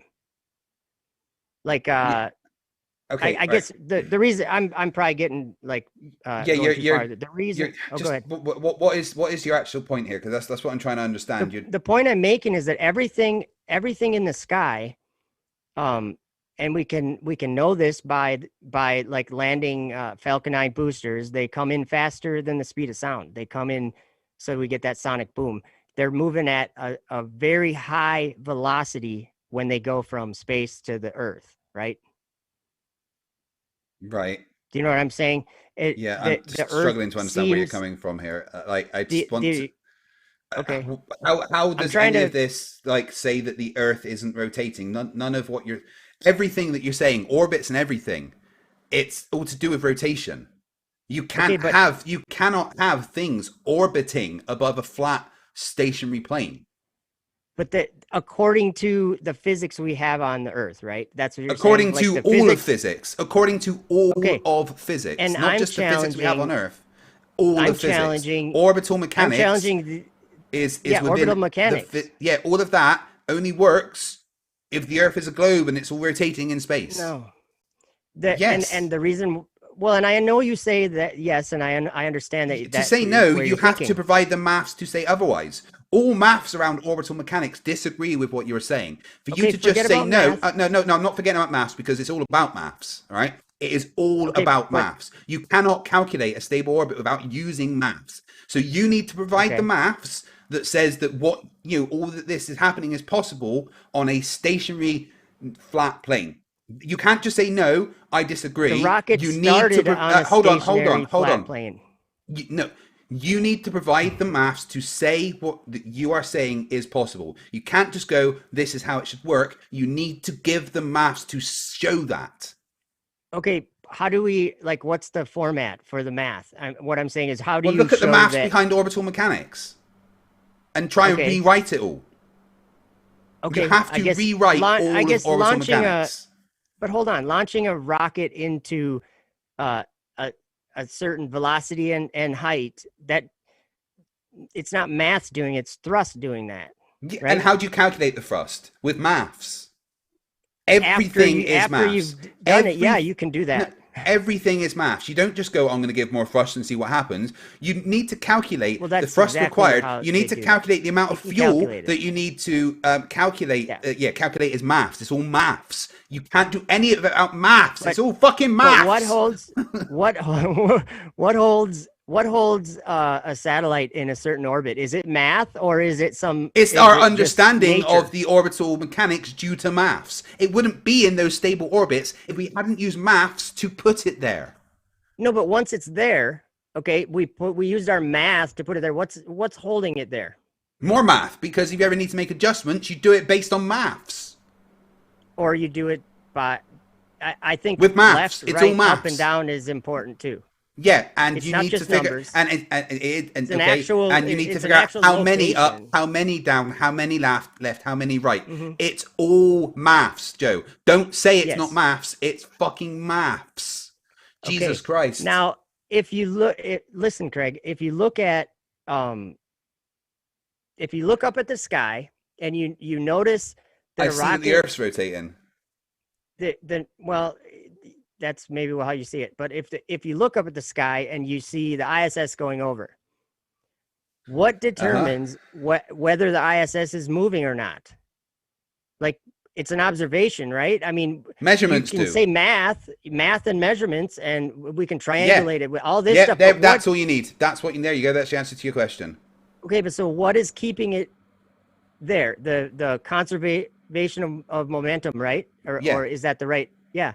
So once we give it that it's moving at a certain velocity, speed. It's not going to stop. And do you know and how there's we not calculate? Do you know hardly how we any calculate? drag, so it Do you know keeps how we going, calculate right? that speed that it needs to go? What do we use, Joe? What do you mean?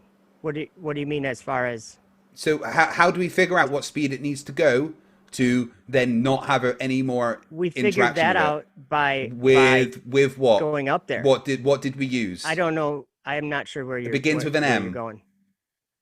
Math. There we Is that go. what you're saying? Yeah.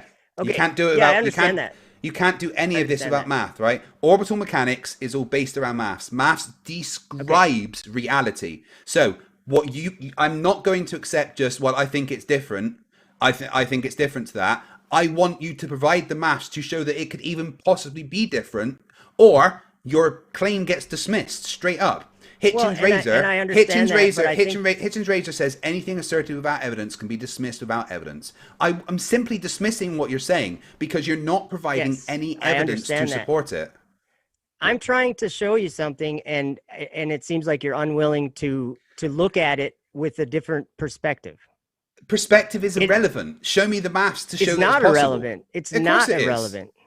Your perspective doesn't change a measurement. Why did I want to talk about orbits? And why did I want to talk about things being in zero gravity? Explain to me why I want to talk about that. If you know accept that gravity is a mass thing? is everything.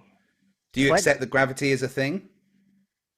Well, we experience, if we call it gravity, then yeah. I mean, it's just a name that we have for the physical world that we experience, right? Right. Yeah. Well, it's an observable they named it phenomenon gravity. that has been quantified and measured. Yeah. So, all right. Yeah. So gravity is a real thing, right? So you're asking me about things that have a sum of zero on them in space, in an orbit, like people on the ISS can float around, right? Well, everything in space is like that. Everything. Well, it depends. Everything is free falling in space. Yeah, it depends on its acceleration and stuff. Yeah. Basically. No, but it is. It's all free falling, and we can prove that by researching what they on the way to the moon and on the way to the back. I mean, everything is accelerating. Every bit of mass is accelerating towards every other bit of mass in the universe. So everything is free falling towards everything else in the end. Exactly. That's part of the point that I'm trying to make, is that everything that is in space is moving at a high velocity, and it's free fall. So, like, hear me out here, please, because I'm not like just speaking, nothing here. I'm trying to make a point.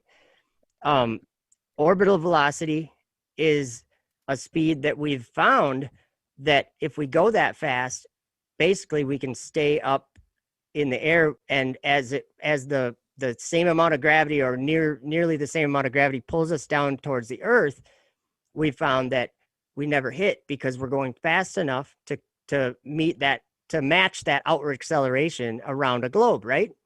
That's the understanding that I think you have. I mean, I'm kind of very general with it. I don't know everything that you do, but what I'm saying is there's another way to look at what is happening in space. And if we consider that everything that goes there has to be moving at a certain velocity in order to be there, and also it's in zero gravity, or whatever you want to call it, free fall, while it's there, these are some things that there's another way to look at it, is what I'm saying. And when I'm standing on the Earth and I look up at the stars and the whole sky is moving, I just think that the whole sky is moving. Then you got to measure it and quantify that. Well, I guess, how do you measure the sky moving? Oh yeah, it moves one RPM. You use an EQ mount and figure out this impossible on flat Earth. Yeah, the EQ mount works great. Not on a flat Earth, it doesn't. Not in the slightest. Well, the motor on the side reel motor on my EQ mount is very designed good to work on a evidence. globe. It's very good evidence that the stars are moving. No, it's the exact opposite. So why is the motor there then? To track the motion of the stars, because the Earth's rotating. You just said it. The motion of the stars. They're moving. Don't be dishonest and only take one bit of what I've said. I said the motion of the stars. You are, because you only took the first bit of what I said there. I said the motion of the stars because the Earth is rotating. And that's your interpretation. No, it's not my interpretation. It's been measured. I don't need to interpret anything, Joe. Stop talking about interpretation and just going with observation and move forward past that. It's like you don't want to do science. We observe a stationary Earth with our body. No, yes, we don't. No, we do not. As a sailor, I 100%. The chair you're sitting in, the ground beneath the chair. No, stop. I 100% disagree with you. As a sailor, we do not observe a stationary Earth. That is not an observation that I could ever say that I have based on my observation of the Earth. And every sailor in the world ever will agree with what I am saying. Every single one of them. We do not observe that the Earth is stationary. We observe that the Earth is rotating. Everybody else but the sailors do. No, they don't. Anybody, everyone in the chat does. Everyone that's ever lived does. Craig. Okay, right. Let's ask. Right, we've got 650 people watching. Guys in the chat. 1 if you observe a stationary Earth. 2 if you observe a rotating Earth. 1 for a stationary Earth. And an example 2 for a stationary of this Please give an example of I just want a 1 or a 2. I just want a 1 or a 2. Okay. If they observe a stationary or if they observe rotation. Well, I better get in there. No, I'm just kidding. 2.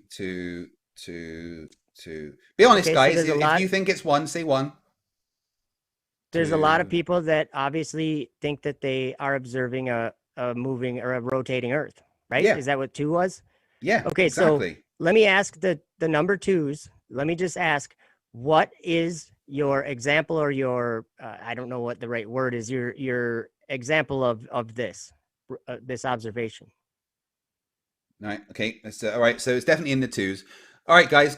Tell me, like F. World said, what is your explanation for 2? Why do you observe that the Earth is rotating? No, I mean, like, And see what they say. do you observe that's rotating? Yeah. What leads you to that? If you say, well, I think I'm More observing the direct Earth than is that, rotating. Why are you saying that? I think it's more direct than that, even, Craig. Is an observation, simply put, is something you can make an observation with your eyes. You can make an observation with your ears, with your nose, mouth, or whatever. That kind of observation. Right. So people are saying 2 polar rotating star fields are my observation. Say the Earth's rotating. Mr. Otto Pants says nothing in the sky makes any sense unless we live on a globe that's rotating. So that's his observation. Corey V says because northern Alaska can see 2 months of no sunlight in winter, that's impossible on a flat Earth. Not Asian says really. The fact that everything in the sky moves as a function of its declination, which only works on a globe. I saw day and night there. The Justin Neal says the sun rising and setting day and night. Yeah, that's pretty good evidence of a globe. Miss Unite for the Children says the ability to think in 3D. John Krippen says sunset, moon phases. Mike JH says stars, north and south. So most of the Mr. Megan status says, if I observe I am on a bullet train that is moving but unable to see or feel it, it's still a moving bullet train. Same goes with the Earth. PB Chemist says sun goes below the horizon, objects disappear bottom up, doesn't work on a plane. So because a merry-go-round or because a bullet train moves, all right, yeah, but the point is means the Earth is moving? That's not an observation, sorry. No, you don't get to decide what an observation is. A bullet train moving is not an observation of Earth rotating. Well, no, I think that was just responding to something related. else. Maybe they're a little bit back behind in the chat, but the rest of them were directly related to this thing, and they all gave reasons for why they think I didn't they really observed get one. that the Earth's rotating.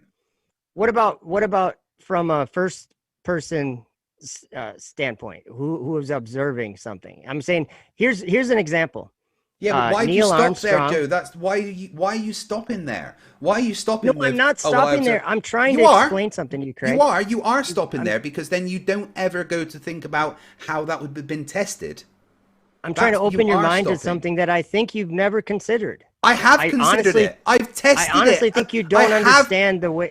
I have Joe. I have considered it. I have considered either way. I have considered if the Earth is rotating, or I've considered that the Earth is stationary. I have, analyzed it scientifically. Yep. And the conclusion that you haven't. No, you haven't. Do not tell me that you've analyzed it scientifically because you have not. Well, maybe not the same, not the way actual with science. Gyroscope or something like that. No, That's just scientifically, following the scientific method of any kind. You have not done that. Okay, everything but I do that have you go everyone's with is observation pseudoscience. of the stationary ground in the room they're in right now. The ground's not moving, and no one. Yeah, I I can't see the sky. Thinks it is. I can't see the sky. But let's sit in a stationary bullet train with all the windows blocked out. And we feel the same way, but we're not in a stationary There we train. go. No, we're actually on the. We're a rotating Earth, just like bullet trains also aren't stationary, Joe. But you would observe if you were in a bullet train with all the windows blanked out. What would your observation be? It would be you wouldn't know. You'd need acceleration to know. Well, you've just told me to observe my room that I'm in, so I'm asking you the same question. You're in a bullet train that is blanked out all the windows. What do you observe in that situation? No, come on, answer the question. I'm telling you, I'm answering it. All right, I'm answering it. Go from the room you're in to outside, which is however far, and just stand there and tell me what you think is moving. If I go outside, I instantly have the observation that the Earth is rotating. And by looking up at the sky is what you're going to say, which is, I understand that. Or if I see a horizon or sunset. Okay. These are all things. Look at that too. No, there's genuinely not. Again, you need to provide the maths for that if you're saying that. Any observation that I make about the world around me when I'm outside leads me to the hypothesis that the Earth is rotating. I can go the other way and make a hypothesis that it's not, but never in that case is the hypothesis confirmed. Can I get you to? This Can I is get you to important. Right, hold on. admit? This is Okay. important. This is important, right? All right. Every experiment ever done, ever, to test the rotation of the Earth has confirmed that the Earth is rotating. Ever. Okay. Throughout history. But it's like a piece of equipment that does it. It's a measuring device. That's of some how kind, you like test right? things. But if it goes against your observations, It doesn't go seems against to your me like observations. it It doesn't do that. No, I just told everyone in the chat just told you that their observations are that the Earth rotates. So it doesn't go against and I'm the pointing out 600 and the 660 people now. 660 let's people ask, say can we their ask the chat observation. Yeah, go on. Can we ask them one other question? That's a Yeah. very similar question. Sorry, I'm getting. In I'm addition getting a little frustrated with the nut us. It really. I'm not trying. Am I saying "nuh-uh" a lot? I'm sorry. It pretty much, yeah. I mean, not Okay, well- out loud, but that's what I'm getting is just yeah. It If doesn't we- matter. What about the observation? It's The observation if is we the important acknowledge thing. if we acknowledge all the twos, okay, and I understand everybody with the twos, and that's fine that left all that. But if we can ask them another question, my question would be this: Can we admit that we live with your observations thinking that it's rotating? And I understand that that's not what I'm saying, but can we at least acknowledge that the Earth, from our human standpoint, appears to be stationary? From like the ground, I mean, the ground beneath our feet. So doesn't if you're appear to saying be if we moving. just stare at the ground, Or if, yeah, anywhere on the Earth, if we're walking around or we're, driving in a car or whatever, does the Okay. ground appear to be completely still? if I am looking at just the ground and nothing Yeah. else, then yes, it appears to be still. But as soon as I open my fucking eyes and look around, I get the opposite. Okay, and I understand that, but there's a reason why. Why would I I'm- stare? Why would I stare just at the ground? What's that going to tell Well, me? I don't think. It would tell you that the ground isn't moving, probably, if you were only Okay, looking well, at the why ground. wouldn't I look at other things as well to help determine? No, that? I think you should look at you other cannot things. you cannot determine your velocity or your rotation if you are going at a constant speed and just looking at the ground. That is exactly the same. But if you're as- going at right, no hold on, speed- hold on. That is exactly the same as sitting in the bullet train, right? And I want you to answer this question directly. You are in a bullet train that is going 300 miles an hour above the levitation tracks. It's no change in acceleration at all. The windows and everything are blanked out. What is your It's perfectly observation? It's still, Okay. It's not moving. So, if we were to test that and find out that we are moving, are we to ignore that because No. you observed it was still? So why would we No, I- why would we ignore Earth's tests then? Well, because there's observations that go against those tests. I'm There only just isn't. pointing out there is. Yeah, but as you just said, Everyone that's ever lived but has slept every night on a solid bed.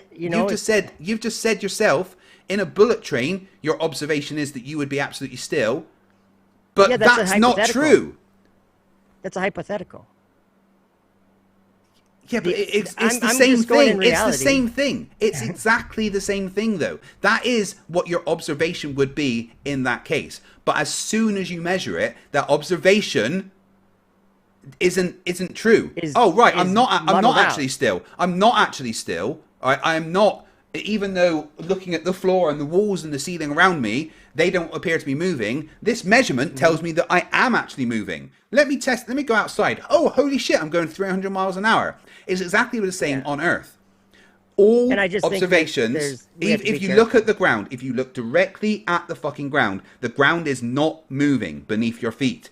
But the second you Correct. open your eyes and look around and do any tests, you get exactly the fucking opposite. Not really, though, because the stars you are do. moving.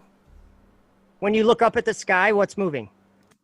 Your feet? The stars are moving across the sky, but that observation leads me to the hypothesis that the Earth is rotating because the movement of the stars don't make sense if it's the stars moving and not us. So my You only observation look of the at it one stars. way. No. You're My only observ- looking at it. You're not willing to look Then at you it have to another way. test. Then you have to test it. It doesn't matter which way you look at it. Then you have to test it. Stop saying I've just looked at it another way. Test your fucking ways. And what do you get if you test it? You find out it's rotating. every time. I guess Ever. I can't say that I test it like with equipment or something like that. Well, you should. But I can't, because your senses are fucking useless. Well, what kind of equipment? You're kind of telling me to test something that's untestable. It's not untestable. Not in the slightest. Someone tested it. But as far as the stationary, you're saying per hour drift. There we go. There we go. Thanks, they Bob. tested it. Yeah, and that's. Oh my god, I'm getting so frustrated because I'm sorry, you literally are just going nuh-uh. But I observe different, and I'm gonna go with my observation that makes me think that it's stationary. Don't stop Craig, there. It's a little bit. It's more complex I honestly don't give a fuck what observations you think you have. Those things have to be tested. All right, you are literally doing pseudoscience. Like the way that you are going about things is pseudoscience. I think you're getting frustrated because I'm not able to convey to you in 3 dimensions. This way of thinking. No, I'm. You have to understand, right? Because this is kind of important. That what you are doing is pseudoscience. Your confirmation of the stationariness of the Earth is based upon pseudoscience. It's actually I'm not confirming it. I'm only observing it. My whole life, it's never moved. That's the point I'm making. I'm not saying that I have some higher ground that's than pseudoscience you. Because you're not going any further. So yes, your your entire worldview, your entire worldview is based upon pseudoscience. And that may be whatever you want to call it, but I'm trying to get you to understand that there's a way to understand it differently, Craig. And I'm not saying that maths is going to prove it, and I'm not going to say that there's some model for it. So I'm not trying to say things that I'm, not able to prove or something like that. What I'm trying to point out is the reason why I was talking about orbital velocity and everything in space being in a state of free fall. There's a reason why I'm saying that, and it's because anything that's in space is moving very fast in relative to us on the ground. And that's why anything coming in like a meteor, like in Russia in 2013, a meteor coming in, or in the UK there's a bunch of sonic booms. And because anytime something comes in, is based the shuttle, on the speed there's through a the double medium. sonic boom. Each booster that comes in, there's a triple sonic boom. Yeah. Because of the velocity they're moving faster than the sound can go through the medium. Yeah. And they have to slow down in the medium, so they will be going faster than the speed of sound in the medium when they get into it, and then slow down. So and it gets that very hot again. And, all of that is based on orbital mechanics of a globe. Yeah, and that's that's a way that you understand it. But stop saying it, please stop saying that. What if it's not just the way I understand it; it's the way that physics dictate that it is possible. I know. And so what if physics is, if it applies the way that you think it does? No, it does. Then it does. When they're on the way to the moon, they have to get going really fast to go to the moon. And then they're in free fall. Why are they in free fall on the way to the moon? Because they're orbiting the Earth, right? On the way to the moon, they're orbiting the Earth, and that's why they're in free fall. Their velocities matches their outward acceleration. I might be wrong. I'm just trying to explain what I understand. That's what free fall is. But I mean, you're always you're going from. The moon is also orbiting the Earth, so when they're trying to catch up, they're also going with that orbit. But then they enter the orbit of the moon. And that's where you need your math to get your all the math makes sense for the globe. Yes. We have that math. And I agree. It all makes sense on the globe. There's none of it that makes sense if the Earth is flat and stationary. None at all. That I disagree, because I think that there's. Well, then you need to show me the maths. You need to show. You can't just say I disagree. You need to. I don't think I can show you math of because it doesn't exist. That is not that physics wouldn't be able to necessarily. Physics can show everything. Okay, well. Just for example, maybe you know a little bit about this. On the way, there's the orbiter going around the moon, and they go down to the moon, then they come back and they meet up with the orbiter again. Is the orbiter in zero gravity as it's orbiting the moon? It is, right? Well, it would have a sum of zero vector, yes. Yes. So the person, Mike, whatever his name was, that was in the orbiter, he was experiencing zero gravity while they were down on the surface. He would have And in had order- a sum of zero vector, yes. Yes, and in order to do that, that is called an orbit, and that's what he's going around the moon at the same, like the outward acceleration and the gravity of the moon have to match. Otherwise, he's going to be gaining or losing altitude, right? Yeah. In the orbit. Yeah, Yeah, I'm sure so there. this I'm is sure where there's your a mi- maths I'm comes sure there's in, a, and I'm I sure there's a understand minimum orbital velocity required for the moon, just like there It is would be on way Earth. different. Yeah. Yeah. It would be a different speed. I is what I'm mean, saying. Someone pointed out in the chat, and it's right. It's there isn't completely zero. They're in what's referred to as microgravity at that point, you know? Microgravity. Yeah. Yeah. It's essentially like, well, Yeah, the space there's station, I think, the is like tiniest amount 95% of gravity or acceleration something that like that. they've got on. Yeah. So and so and once the Rumpus go ahead. says that the orbiter is not in zero gravity; it's in free fall. That does not mean there's zero force of gravity. No, that's Well, what I'm saying. There's not that's what I zero meant. force of Free gravity. fall. There's a sum of zero vectors, or close to zero anyway. Yeah. The gravitational acceleration of the moon never goes away, just like the ISS still has the gravitational acceleration of Earth. Yes. But the fact it's in orbit means that there's basically a very close to sum of zero vectors acting upon it. Yes, because it's going in they cancel out. orbit, which Yeah. creates some, I don't know the right words, but outward centrifugal force or something. But all these things I talk don't about know. orbits and everything, we have the math to show that it works on the globe. We have that math. And how did we find out the math worked? We tested it. There was a bunch of Yeah, before and they we actually tested sent it. the people. They We sent like, incrementally unmanned tested rockets it there. with rockets, and until we got there, right? Until they put Sputnik up, and this was that we didn't know this 200 years ago, did we? I'm saying No, we but didn't have come on, spaceships dude, going up there please. 200 years ago. What is your point with all this? The point is that the way that we understand orbits and their trajectory and everything is something that we learned by doing things, right? By Yes. experiencing things. Yes. And so And maths. that is my point. Well, yeah, that's how we learn the math, right? Well, we How did did we the do- maths first based on our understanding, and then we tested it by putting something up there. How did we like Gemini was the first time they did a spacewalk, and there's an interesting time. If you just look at that time lapse and you look at the trajectory of the orbit, it's quite odd. It is. I'm not saying I know anything that's weird, but what I'm saying is It's odd. whatever but they you're were not saying you doing know on- it is odd.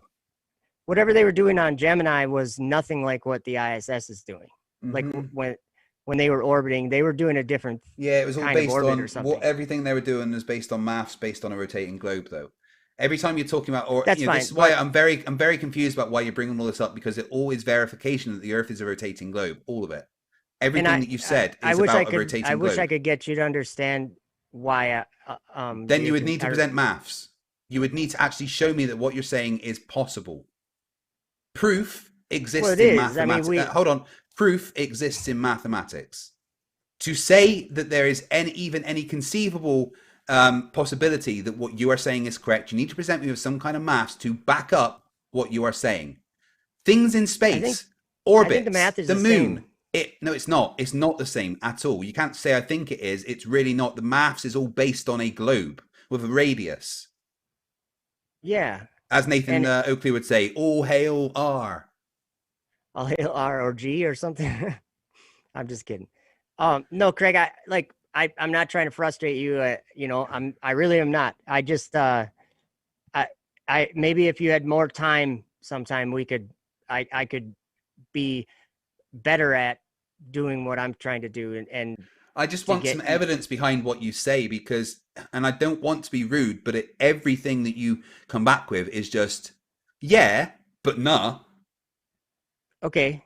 You But you is agree, there a you re- do agree you with think the there's a things reason that why I you would do agree that? with the things that I'm saying, but then you go, no, it could be this instead. Right? Well, if you're Or saying it there's could reasons be why, though. but if you're saying it could be this instead, then you need to provide evidence that some of that is possible. Not just the say, big- well, I a think big it's piece possible. I of think this evidence is it. is that we all live on a dirt rotating that globe. appears to be not moving. But it That does appear the- to be the moving. ground itself. The It ground does appear itself, to be I moving. mean. Yeah, but look, we go back to I the don't bullet think it train. appears to be We moving. go back to a bullet. We go back to the bullet train with all the windows blocked out. That doesn't appear to be moving either. No, I know, and I understand that, but that's really unrelated. I understand it's a working It's not. example. It's not unrelated at all. It's completely related. You can't Okay, you can't but go with one. as far You as can't go with one and say I look at the ground on the Earth and it shows me that it's not moving. But if I do the same if on you were in something a else, I don't get the same conclusion. That's okay, here's a I intellectually just came up with dishonest. one. I just came up with one. What if we were in a bullet train that had a glass floor so we could see the ground moving beneath the floor? Just hear me out here. If that was the case, we would look at the floor and what would we conclude? We would that we're conclude moving, that we right? were moving. Even but- if there's no motion, right? I mean, even if there's no sign of, I mean, there's no acceleration anyway. But, but okay, we'd be able so to see it. in that case, let's make the Earth glass and look at the rest of the Okay. universe around us, and what do we see? Oh, we're definitely fucking moving. Okay, but The if we're point on your is, train, right? The point, you're having an incorrect comparison, because the thing I'm just you talking keep, about the sky. the thing that you keep bringing up in is, I look at the ground isn't moving. Great, I sit look in a at the bullet sky train and it going. is. Sit in a bullet train going 300 miles per hour with everything blocked out, then reality, You wouldn't according know. to you, is that you are not moving. No, that You wouldn't isn't know. a You wouldn't exactly, know. and you don't know by just looking at the ground. But the second you look So at the that's why fucking I stars, introduced the the glass floor. second you look at the stars, it's see they're obvious that moving. it's obvious that you are moving. Or it's like if I pull that image of star trails up, what's moving in the image? The stars are moving in the image, and the camera but never because moves. because you're moving, it's quite clear that you are the thing that's moving. That is the Well, I expectation. think that's an that opinion. No, it's not an opinion. That is the expectation you get from a thing that you are on that is moving, and it's not an opinion because I keep showing you all the experiments that show that the Earth is rotating. Joe, let's go back I'm to sure- the I let's can go show back you to the footage base. of- No, I don't Okay, care if you can show me okay. footage. Let's go back to the basics. All right. There Okay. not a single experiment or measurement that shows the Earth is stationary. Not one. And I don't care How what about photos you can observations, show. For fuck's sake. Craig, I'm not trying to frustrate you. I'm Stop trying to saying point the same something thing then. Very simple. You keep saying Very the same simple. thing. You keep saying, by the way, but what look about hold on, you keep going, but what about observations? That so observation what's moving? isn't possible. That observation says that the Earth is moving. No, but what's moving in the image? The Earth. No, there isn't even an image of the Earth there. Yeah, There's only an but, image of stars. but what's happening is only possible if the Earth is moving. That observation tells me the Earth is moving, not the stars. And that's where we differ, is that my senses and, Cool, and but all that- the your perceptions I senses have need- tell me that the stars are irrelevant- moving right there. Cool, irrelevant, right? Now look at the south, the southern rotational point. We're just going to see it. It's like looking, it's like turning And around, the- and you're going and- to see the same thing. And they're going in the If you're at the opposite equator, hold on, they're going the opposite direction. The they should rotation. be. You just turned around. You turned around look from north to south. Of course, they're going to be going the opposite direction. You They're look- still yeah. moving the same direction. No, they're not. You look at the equator and they're going literally counter to each other, which If is you're only standing at- possible. Stop. No, but listen. Hold on. Stop. No. You listen. That observation is only possible on a globe. That what you are showing is an observation that we are on a rotating globe, not the stars moving. Right. So and I'm at 45 if you say that is an observation of the stars moving, then fucking test it. I guess we're looking at it like how do you test that? How do you test if do Have because you my not been camera- listening to any of what we've been saying? You design a fucking experiment to test if we're moving or not. Well, I guess the point I'm making is the camera was sitting on the ground and it wasn't moving. Yeah, but you're just saying that. You haven't tested it, have you? Have you measured Well, that I it's do moving it or all not? the time. I do. No, you start, haven't. like, You haven't tested it photography. once. You haven't tested it once. You have not tested if it's moving. How would you need how would you go about testing that if the stars are moving? How do you am I gonna you know what I'm saying? That's kind of difficult, Craig. No, I think you're being impatient and I don't think it's justified right now. I It think is. we're I keep still telling having a you how you conversation. test it. You test if the Earth is rotating, which is So what tell we've me- done. So tell me if we test the Earth is rotating, and we have the gyroscope, we'll just say, or whatever. I see that we have these measurements, and why would I argue with them? Why would I argue with you about that?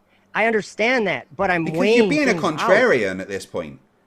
I'm You're not weighing things it out. You're not weighing it out. You're at one side. You're stopping at observation. And the other here's side, another one. no, hold Here's on, let me finish. You're not weighing it out, right? Because at one side over here, you're going my observation, Earth not rotating, and you're stopping there. That's it. That's as far as you're going. But the other side, what's moving in the image please, I behind haven't me? finished. Please finish. Let me finish. Okay, right. sorry. The other side, right? You've got the observation, but we've gone all the way over here by doing the tests. We haven't just fucking stopped. We didn't just get there and go, that'll do. We've actually tested not it the whole way. stopping, So yeah, you are. You've either got the stopping at the observation that you're doing, or the entire thing. So you are not weighing it out because they are not equal. You have not tested it. To test it, you need to have a hypothesis, make a prediction, design something to test that prediction. You have not done it, and that prediction has to be exclusive to a stationary Earth. You haven't done it, Joe. What if I made the prediction that if I take my camera outside, set it on the ground, that when I do a long exposure photo, I will see streaks because the sky has these things called stars. That is not moving. Something that is exclusive to the stationary Earth. That is what we expect on the rotating globe. Okay. You need to find something that is exclusive to the stationary Earth. Okay, in the picture behind me, would that be the camera moving, or would that be the current of the water moving? You can how can you prove you can either see way? two different things moving. I can only see one thing moving. I see the water moving. I mean, you can see two different things. You can see the ground, and you can see the water moving through the ground. Yeah, that is very not much same. the same as the sky right, okay, and the ground. right, yeah, but okay, right. Let's go with that. Right, you can Okay. just look at that and go, right, is the camera moving or is it the current of the water? Well, do you know what you do? You go and fucking test it, don't you? Yeah. And Yeah, what do you find out if you test it? I guess there'd be, how would I test it? I'd test it like with like a floaty or something, and if it floated down the water, I would say, well, obviously the water's Oh, boom! moving So and you've it's gone making the and you floaty. tested it, all right? And that was a test exclusive to find out that if that was moving, and it worked. Yeah. So you need, Yeah. if you are saying that, well, my observation, well, in fact, it's not just your observation. No, this- Your yeah, no, I agree. Right, your I- hypothesis is actually that we're stationary. Because And this is flawed, what I'm going showing here. with your observation, and you're instantly just going, well, that leads me to the conclusion that it's stationary. So that's technically your observation, your hypothesis. So Yeah, now you need yep. to make a prediction from that hypothesis, right? So let's do it. Your hypothesis is that the Earth is stationary. Make a prediction of that is exclusive to a stationary Earth. I think that's hard to do. I mean, I'm It's just not. being honest. I haven't really thought not. of that much before. I haven't, tried to think of something There's exclusive. thousands of experiments that could fit that Like what? hypothesis. Can you enlighten me? I mean, let me know what. Well, you're the thinking. ones that I've shown you here, a pendulum, superfluid phase. No, I mean, I'm sorry. I meant the other way around. Like, what would be exclusive to? What would be an experiment we could do that would be exclusive to a stationary Earth that could prove it either way? You know can what I'm use a saying? gyroscope exactly the same because that will tell you one way or the other. Well, So yeah. you make a prediction that is exclusive to a stationary Earth, right? So we've gone around this, but the prediction, let's say the prediction is that a Foucault's pendulum will not drift regardless of location. That is a prediction that is exclusive to a stationary Earth, Okay. right? You agree with that? Okay. Right? Well, so and again, that would be hard to say if a pendulum's going to move or not. But yeah, well, I get what you're saying. I do understand what you're saying. There's no reason why it should. The prediction of a stationary flat Earth is that a pendulum would not drift at all, regardless of location. Unless when you let it go, you gave it a little bit of a left or a right. Yeah, okay, but let's It's assume that we're going to doing move- hold on. Let's assume that we're doing the experiments properly. All right, stop putting little we have horrible, like stupid a things into hinge it. point. Let's just say that they're perfect experiments. Right. The Okay, expectation, the prediction from a flat and stationary Earth would be that regardless of the location, you would not get a drift. Do you agree? I do agree. Right. But I think that a pendulum would probably be not the best way to determine that. But continue. I do agree. So then we test it, all right? We set up pendulums at different points in the Earth, okay? If the Earth is rotating, based on your latitude, you're going to get a different amount of drift. If the Earth is not rotating, then You still regardless might of where get a you different are, amount of drift, no, you wouldn't. right? No, If the So Earth is, a pendulum oh would my have God. to have like some. You'd have to make sure that it's only like I don't understand how do you have a perfect socket that's willing to allow it to go any direction without any kind of There's drag no or whatever. You reason know what I'm it saying? should. There's no reason it should do anything other than go backwards and forwards if it's got a decently designed pivot point. Okay. Yeah, it'd There's have to no. have a There's very good yeah. design pivot point. That's Which they all that. do, Yeah. right? So Okay. okay, We'll pay assume that attention they here. do. Okay. Yeah, pay attention. That's what I'm saying. Let's just Yeah. assume that it's perfect. It's a All the perfect- equipment is okay. fucking perfect. All right. So the And it prediction. should just swing.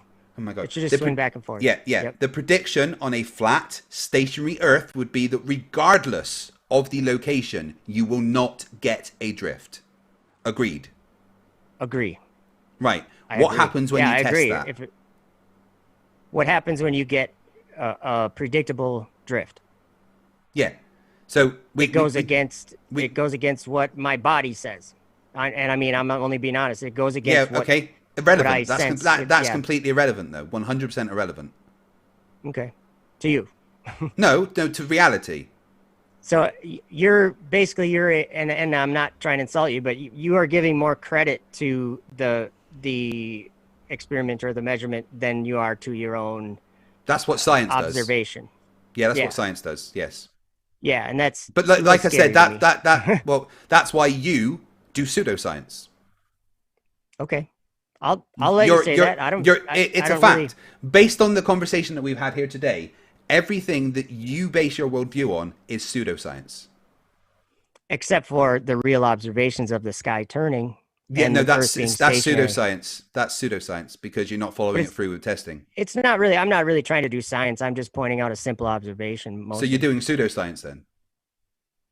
If you want to call it that, I think you're that either doing water. you're either doing science or you're doing pseudoscience, and you're doing pseudoscience. Well, can we demonstrate like a water sticking to? Oh, don't. No, don't, just hear me out. Don't.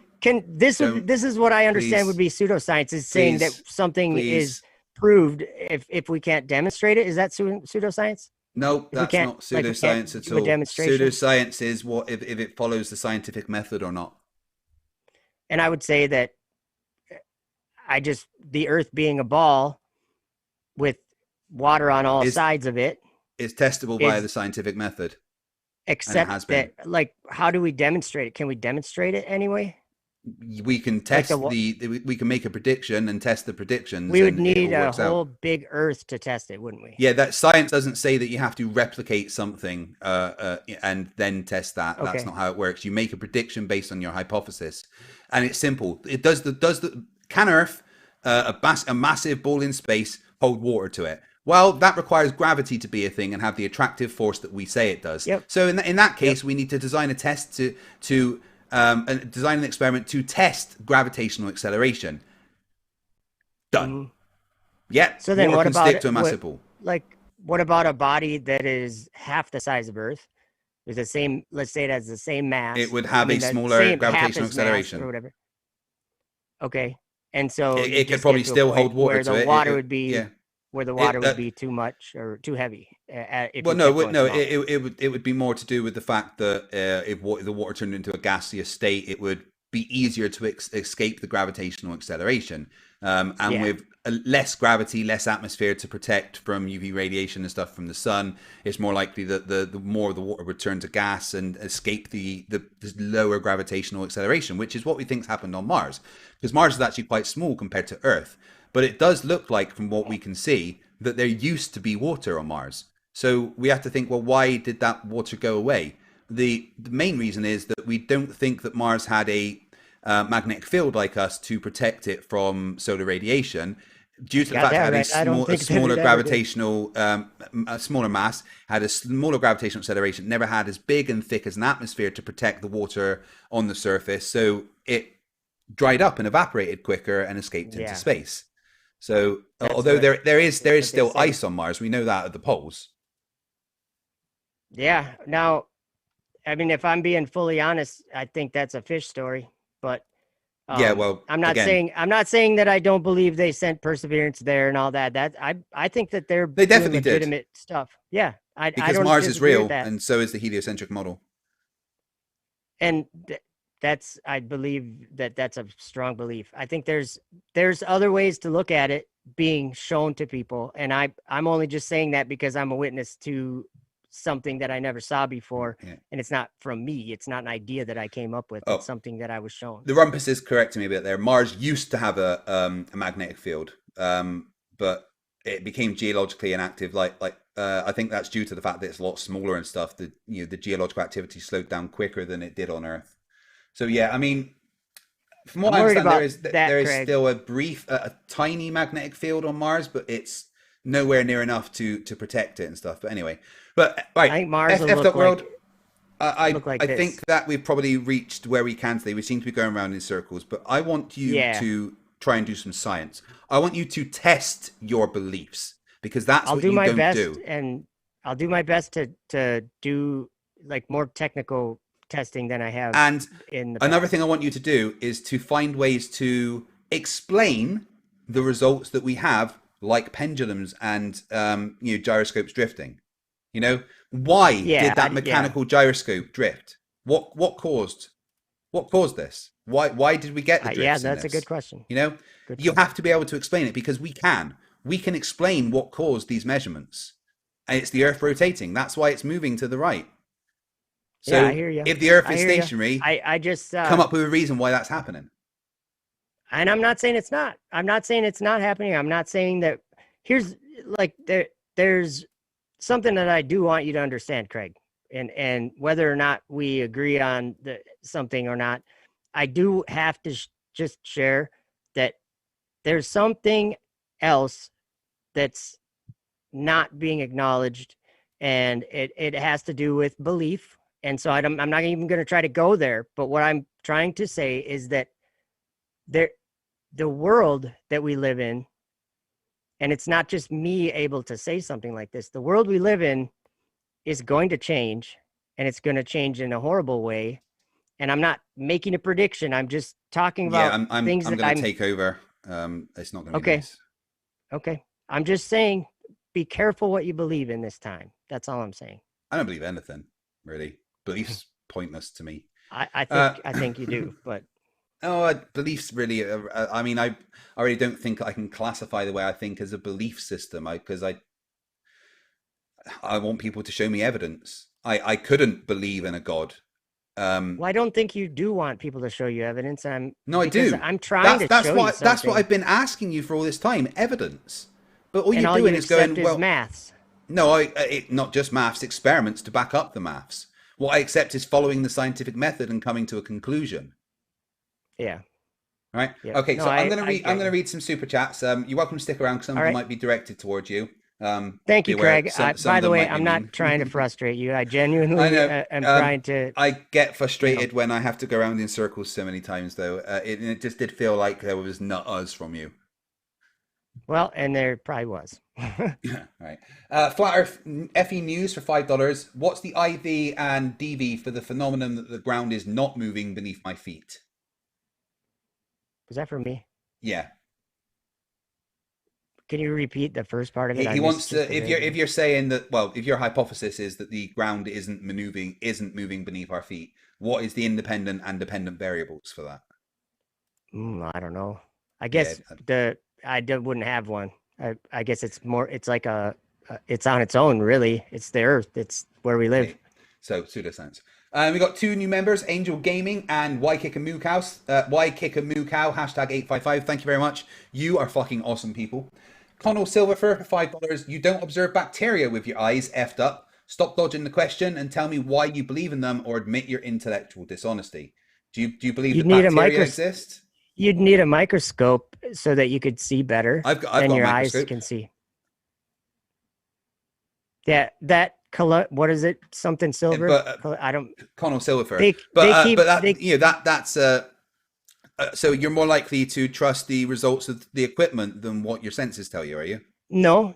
Only that doesn't go against my senses, though. It does. Just because I can't see something, if I magnify it, magnify it with optics, and I can see it better. You're using it's not going against my senses. You're using a piece of equipment that was designed, and you're using that to go against what your senses originally told you. But it's not going against, it's expanding on my And senses. is that not I mean, just I'd what a be able measurement to is? That see- not just what a I'd be able measurement to is? see- Is a measurement just not expanding on your senses? Well, what if I think I classify a microscope different because it's not totally going Because it suits your against my narrative. senses. No, it's the rotation of the Earth goes against my senses and everybody else's.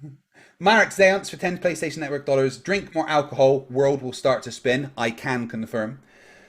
Better Charge can for 5 too, New Zealand unfortunately. dollars says, what's up, fuckers? What's up to you too, my friend? Bob's Gyroscope for $2 says 15 degree per hour drift. Yeah, we're talking about you a lot today, Bob. I mean, this is never going I to love stop Bob being though. funny. Bob's a nice guy. A Bob's 15 awesome. degree per hour drift. Thanks, Bob. Thanks.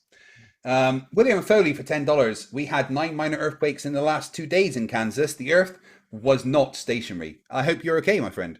Fat YouTube Yeah. for $5 says the Flerfs are trying to hide a globe proof, putting on my shocked face. Yeah, who would have thought that Bob and Jeranism would be dishonest, huh? Waikikamukow, hashtag 855 for $5 Australian. Get the guy on that built the gyro for an interview. I am working on it. Bob's Gyroscope for $2. Hey, it's me. Yes, it was. Thank you, Bob. Better Charge, 5 New Zealand dollars says, common sense says lick the wire. I can't see electricity in it. Will be just fine. Go on, lick it. You can't use any of your senses or any kind of magnification to ever see electricity. Is electricity real? Yeah, of course it is. Interesting. I wouldn't. I think that would be not related also, but or correlated. Rodent, no last name for $2 says, please provide an accurate flat Earth map or shut the fuck up. I can't. Well, never mind. I don't have a Alison map. for $2 Australian says, sup, you know what I want to know. So Alison has a question. He asks all the flat earthers, why is all navigation based on a globe? I think it's based on a globe now because Always has been. What do we understand it to be a globe in this world, right? We Yeah, have. and that's what we base navigations on. Sure. So for instance, when I was in the Navy. Hey, what's this, Craig? Do you know what this is in the background? Have you seen this footage from 1996? It's from STS-75 shuttle mission. Don't know. Okay. Well, we'll talk about that sometime. It's interesting footage, but that's beside the point. Continue. Sorry. I forgot what I was going to say. Yeah, no. So one of my jobs in the Navy when I was aboard HMS Trafalgar was to calculate the amount of fuel that we needed to get from point A to point B so that we weren't too heavy or whatever, right? And Important. I based my calculations on a globe. Yep. If I'd based my calculations on a flat Earth, I can say with certainty we would have run out of fuel in the middle of the ocean a couple of times. Because it's like further in the. Yeah. Or you're saying like in the southern hemisphere. Yeah. If you're float. Yeah. No, I get that. I So, can't disagree with that. Why did With I the base model my that they have. Why did I base my calculations on a globe and it worked out perfectly? I think you based because it works. Like what It works. You're right. There we go. Yeah. There's the globe. I'm not going to disagree with that. We all know that. Rick's World. I'm trying to say that there's another way, an entirely different way to look at it is all I'm trying to say. I'm not saying I know There's really everything not, about though. it. Rick's World for 10 Canadian dollars says, quit saying everyone observes the same thing. The rest of us observe, measure, and understand what we see. What if a blind person said they can't observe you? Would that mean that all of us can't observe you? No, that would mean a blind person couldn't observe me. But Right. So for their to reality, straighten we out don't the exist. first part of that, though, we all observe a stationary, still ground beneath our feet. Wrong. We all do. Everybody do. disagreed. Everybody disagreed with you. Remember? Yeah, no, that doesn't really matter if you disagree or Of course agree it with does. me.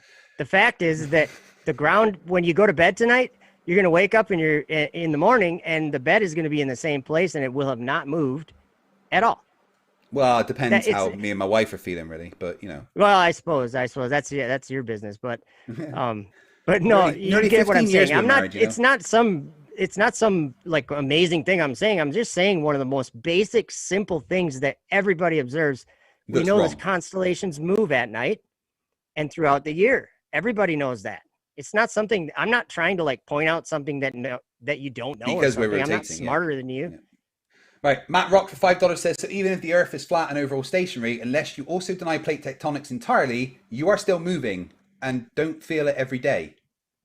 Yeah, he's right. Plate tectonics mean that even the ground under our feet is actually moving slightly, Sure. irrelevant to the rotation of the Earth. Or that it's the plate's moving, right? I'm not Yeah, going to but disagree with that. you can't feel you looking down at the ground. You wouldn't know that, right? Exactly. Yeah, but it is. Warren Evans, £5. No message, thank you. Alison, $5. I offer a game. Come to Sydney and I'll show you how to fly an aircraft and how to plan a flight. I guarantee you won't be a flat earth after. Go to Sydney and you won't be a flat earther anymore. Thanks. What was that, Asylum? Or what was Alison. the name? Alison, thank you. Yeah. Rodent, no last name, $5. At what point do angles interrupt light entering a telescope? And how often do angels and God help lie about the universe? I don't think angels and God lie about the universe. And the Interesting. first part, I didn't remember what the first part was. At what point do angles interrupt the light entering a telescope? I think he means about the fact that the Maybe sun and at the stars mirror, go below the like- horizon and stuff.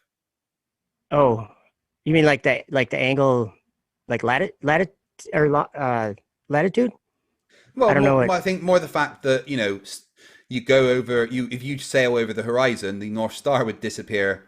If you sail over the equator, Yeah, sorry, the it would North have Star to. would disappear behind the horizon. Horizon. Yeah, it would have to. And how does the angles of it being stop it at the light entering the telescope? It should still be there. The Regardless. angles are the same whether you're on a globe or a flat Earth, right? No, they're not.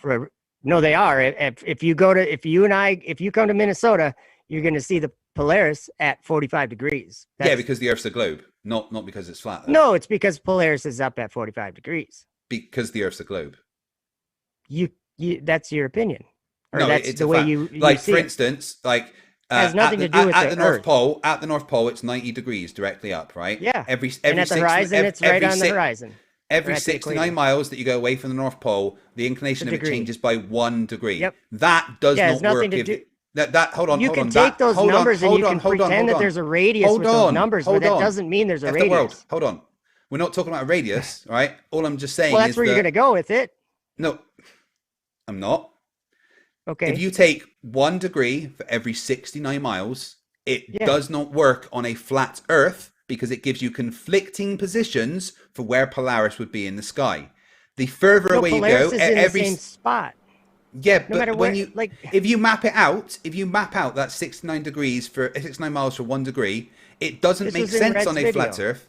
It, This is in Red's video, and I think you guys are looking almost. at it wrong. No, we're doing the maths. We're not looking at it wrong. No, he did Anyway, moving on. observations. Rocky Okay. Bixby for $5 Canadian. We can observe patterns on a piece of paper that seem to move. Human observation is falsifiable, is fallible. Yes, you're right. It absolutely is. Warren Evans, number £5. Thank you. Rocky Bixby for $5 Canadian. I have laid on the ground under fast-moving clouds and felt like I was moving instead of the clouds. Humans suck at interpreting sensory input. Yes, we absolutely do. Bob's Gyroscope, $2. I let Bob know he needs to stop proving rotation. No, he doesn't. He's amazing at it. He's like one of the best globers. Warren Evans, another £5, and another £5. He says, if we only believe in anything by using our senses, you are a figment of my deranged imagination because I've never seen you. Yeah, absolutely. I, in fact, am just a figment of NASA's imagination. So, I'm just His son- asking Buzz why he wore that awful blue suit. he was told to. I guess. His wife dressed him when he got back. The Sun Express for video that I $10. have, That's quite funny. The Sun Express for $10. On a Flerf map, any sufficiently tall structure north of the Tropic of Cancer would have to cast a shadow around its entire 360-degree circumference during a year. Yeah, that doesn't happen. Reality is amazing, isn't it? Keith Milner, £5. The environment in space is different. The physics are the same. Yes. Royal Kenny for 20 secs. All the secs. Retrograde movement of the planets. Disproves both geocentrism and flat Earth. John Kirpin for $5. It goes against your explanation of your observations. That's kind of my point. Connell Silverfair for $2. Argument ad populum is a logical fallacy, F.world. I know. I try not to go with logical fallacies. Fuck YouTube for $5. When I work on electronics, I use a meter to test the circuits, not my eyes, because our senses suck. Oh God, it jumped. Don't do that. Oh my god, you guys have sent me far too many super chats. I love you. JDT Turbo for $5. If in his flat Earth dome, what makes the sun and moon rotate around in circles? What makes them move if not gravity? Well, do you want me to give you like maths, or do you want me to tell you what I believe? Like, actually, Okay, believe? just simply what keeps the sun and the moon up there, going around above us. They're of a different nature in a different place that doesn't experience gravity. It experiences a state of free fall everywhere. So I was kind of going earlier, is that there's no place in space that has gravity that is affecting something, and unless you're going to look at it the way you're looking at it. Yeah, everything is free falling. If you're above a flat plane, you're never going to miss the Earth. So as you come back, you would have counter. You would have counter. So you must have curvature in order to have an orbit. Hold on. Yeah, basically, because on a flat plane, if the sun's going round above us and it changes its position to come back towards us, it's no longer in the same state of free fall because it's not going around the Earth. So you would have like a counter rotation every time, a counter force every time. So no, it just doesn't work if the Earth is flat. I just see it being a circle. Yeah, doesn't work, honestly. Alison, for $2 Australian, in my aircraft, the floor looks very motionless. Yeah, absolutely.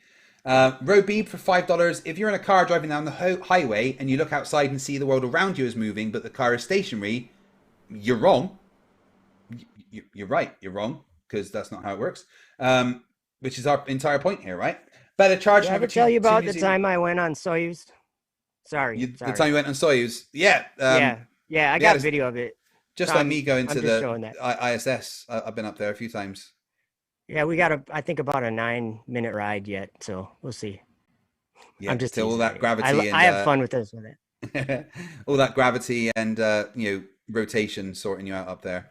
Okay, better charge for $2 New Zealand says no. I have been drunk and it definitely spins. And then we've got JD for £9.99 with no message. Thank you very much. General E Shady for $2 Australian. For painkillers, Craig, chew them like candy. I am. Yeah, I'm going to need a few after this one. Batch for $2 says Cold Hats chats debut on Globers and Goblins next Monday at 5 p.m. EST. Oh, yeah, that's his other game. Looking forward to that. Drew P. Wiener for £2. Round and round we go. Help, my head hurts. Yeah, I'm the one doing it. How do you think I feel? Silix X666 for £2. Hello, everybody. The answer is yes, it does spin. Correct. You win. Alison for $2 Australian says, but my senses, poor magician's assistant cut in half. I know. Oh, magic's real. Gareth Bunting, £5, nice but dumb. Another £2 says dim. So you're dumb and dim, apparently, according to Gareth. I'll take it. Warren Evans for £5 says, you claim to be a Christian. According to the original Old Testament text, how many wives did Abraham have? Did Adam have? Here's a clue. It isn't I don't one. know. Probably a lot. I have no idea. I read the Bible, but I couldn't say that. Alison for $5 Australian says, I have an observation of a magician cutting a woman in half. All my senses confirm that the woman is cut in half. Are all the magicians murderers? I hope not. Yes. It's actually a great way to get away with murder. What you do is you get someone you don't like drug them, get them on stage, cut them in half, just go, ta-da, it's a trick, and then run. And then have me come as the detective, right? then you'd get away with it scot-free? Yeah. Yeah. And then Eden Starcraft, another new member. You fucking awesome person, thank you. Kirk B for $5. FTFE, you rock, don't know how you do it. I'm a masochist at heart, mate, obviously. Draco Fire for $5. Draco Fire will be on Stupidity is Not Right in a couple of weeks. This was a classic case of duck, dive, dip, dodge, and deflect. F.World, please listen closely. Observations must be tested to be validated. Yep, I test it every day. No, you don't. Tech J is another new member. You fucking awesome person, you. Fuck YouTube for $5 says, as someone who has received many shocks, I say you can use your senses to verify electricity. Yeah, you kind of can. You stick it on your tongue. You're right.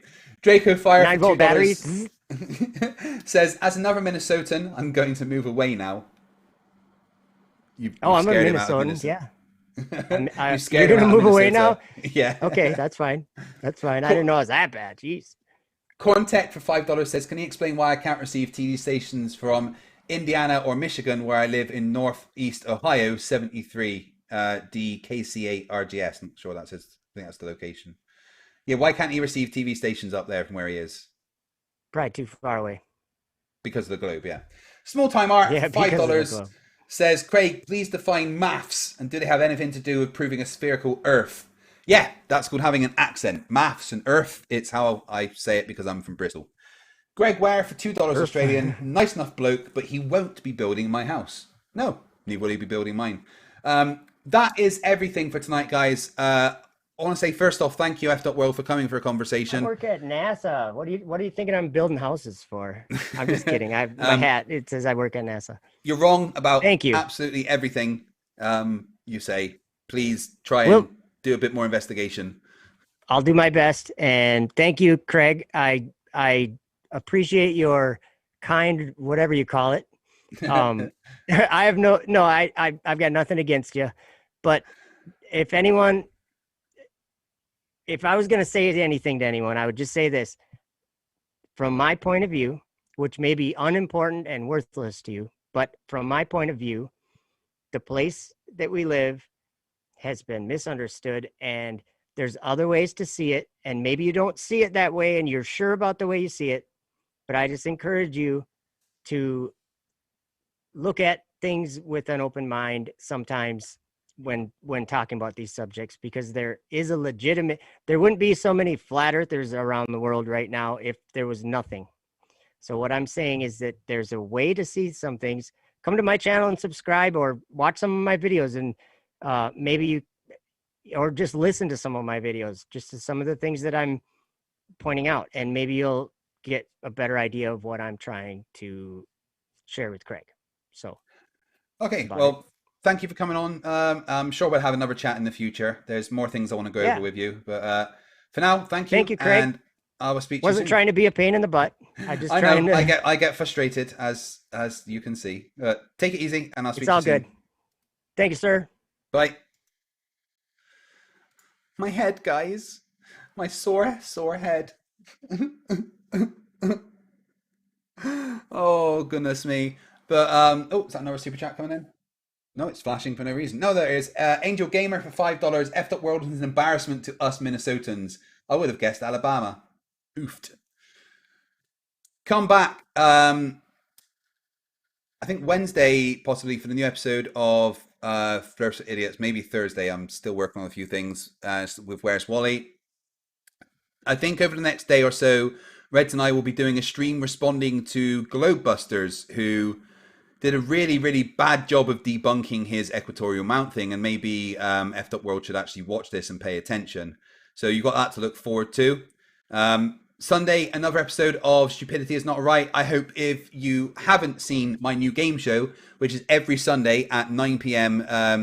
UK time, please check it out. An incredible amount of work has gone into that game show, the creating the format and the graphics and everything. And I'm having a massive amount of fun doing it. It involves more than just me to actually produce it, because there's so much behind it. So if you haven't seen Stupidity Is Not Right, do yourself a favor and definitely check it out. I want to say thank you to everybody for super chatting and becoming members. Another super chat, the Grass de Science for $5 Canadian. Awesome stream as always. Fight the Flat Earth. Thank you very much. Everyone that super chatted and became a member today, thank you. It means the world. It allows me to keep doing what I absolutely love to do, which is debunking idiots on the internet. Your generosity constantly blows me away. And I know that not everybody is able to support me financially. The best way to help the channel, if you want to see me grow, please share my stuff on social media, Facebook and Twitter especially. They massively boost my views when people are sharing the stuff that I do. I love doing this for you guys, and I'm never going to stop. The more you share, the better that my production can be, the more stuff that I can do. And I just want to say that thank you from the bottom of my heart. Thank you for supporting the channel. See you soon. For now, remember that stupidity is not a right. Fight the flat earth. Fight the flat. Fight the flat. Fight the flat. Fight the flat. Fight the flat. Fight the flat. Fight the flat. Fight the flat. Fight the flat. Fight the flat.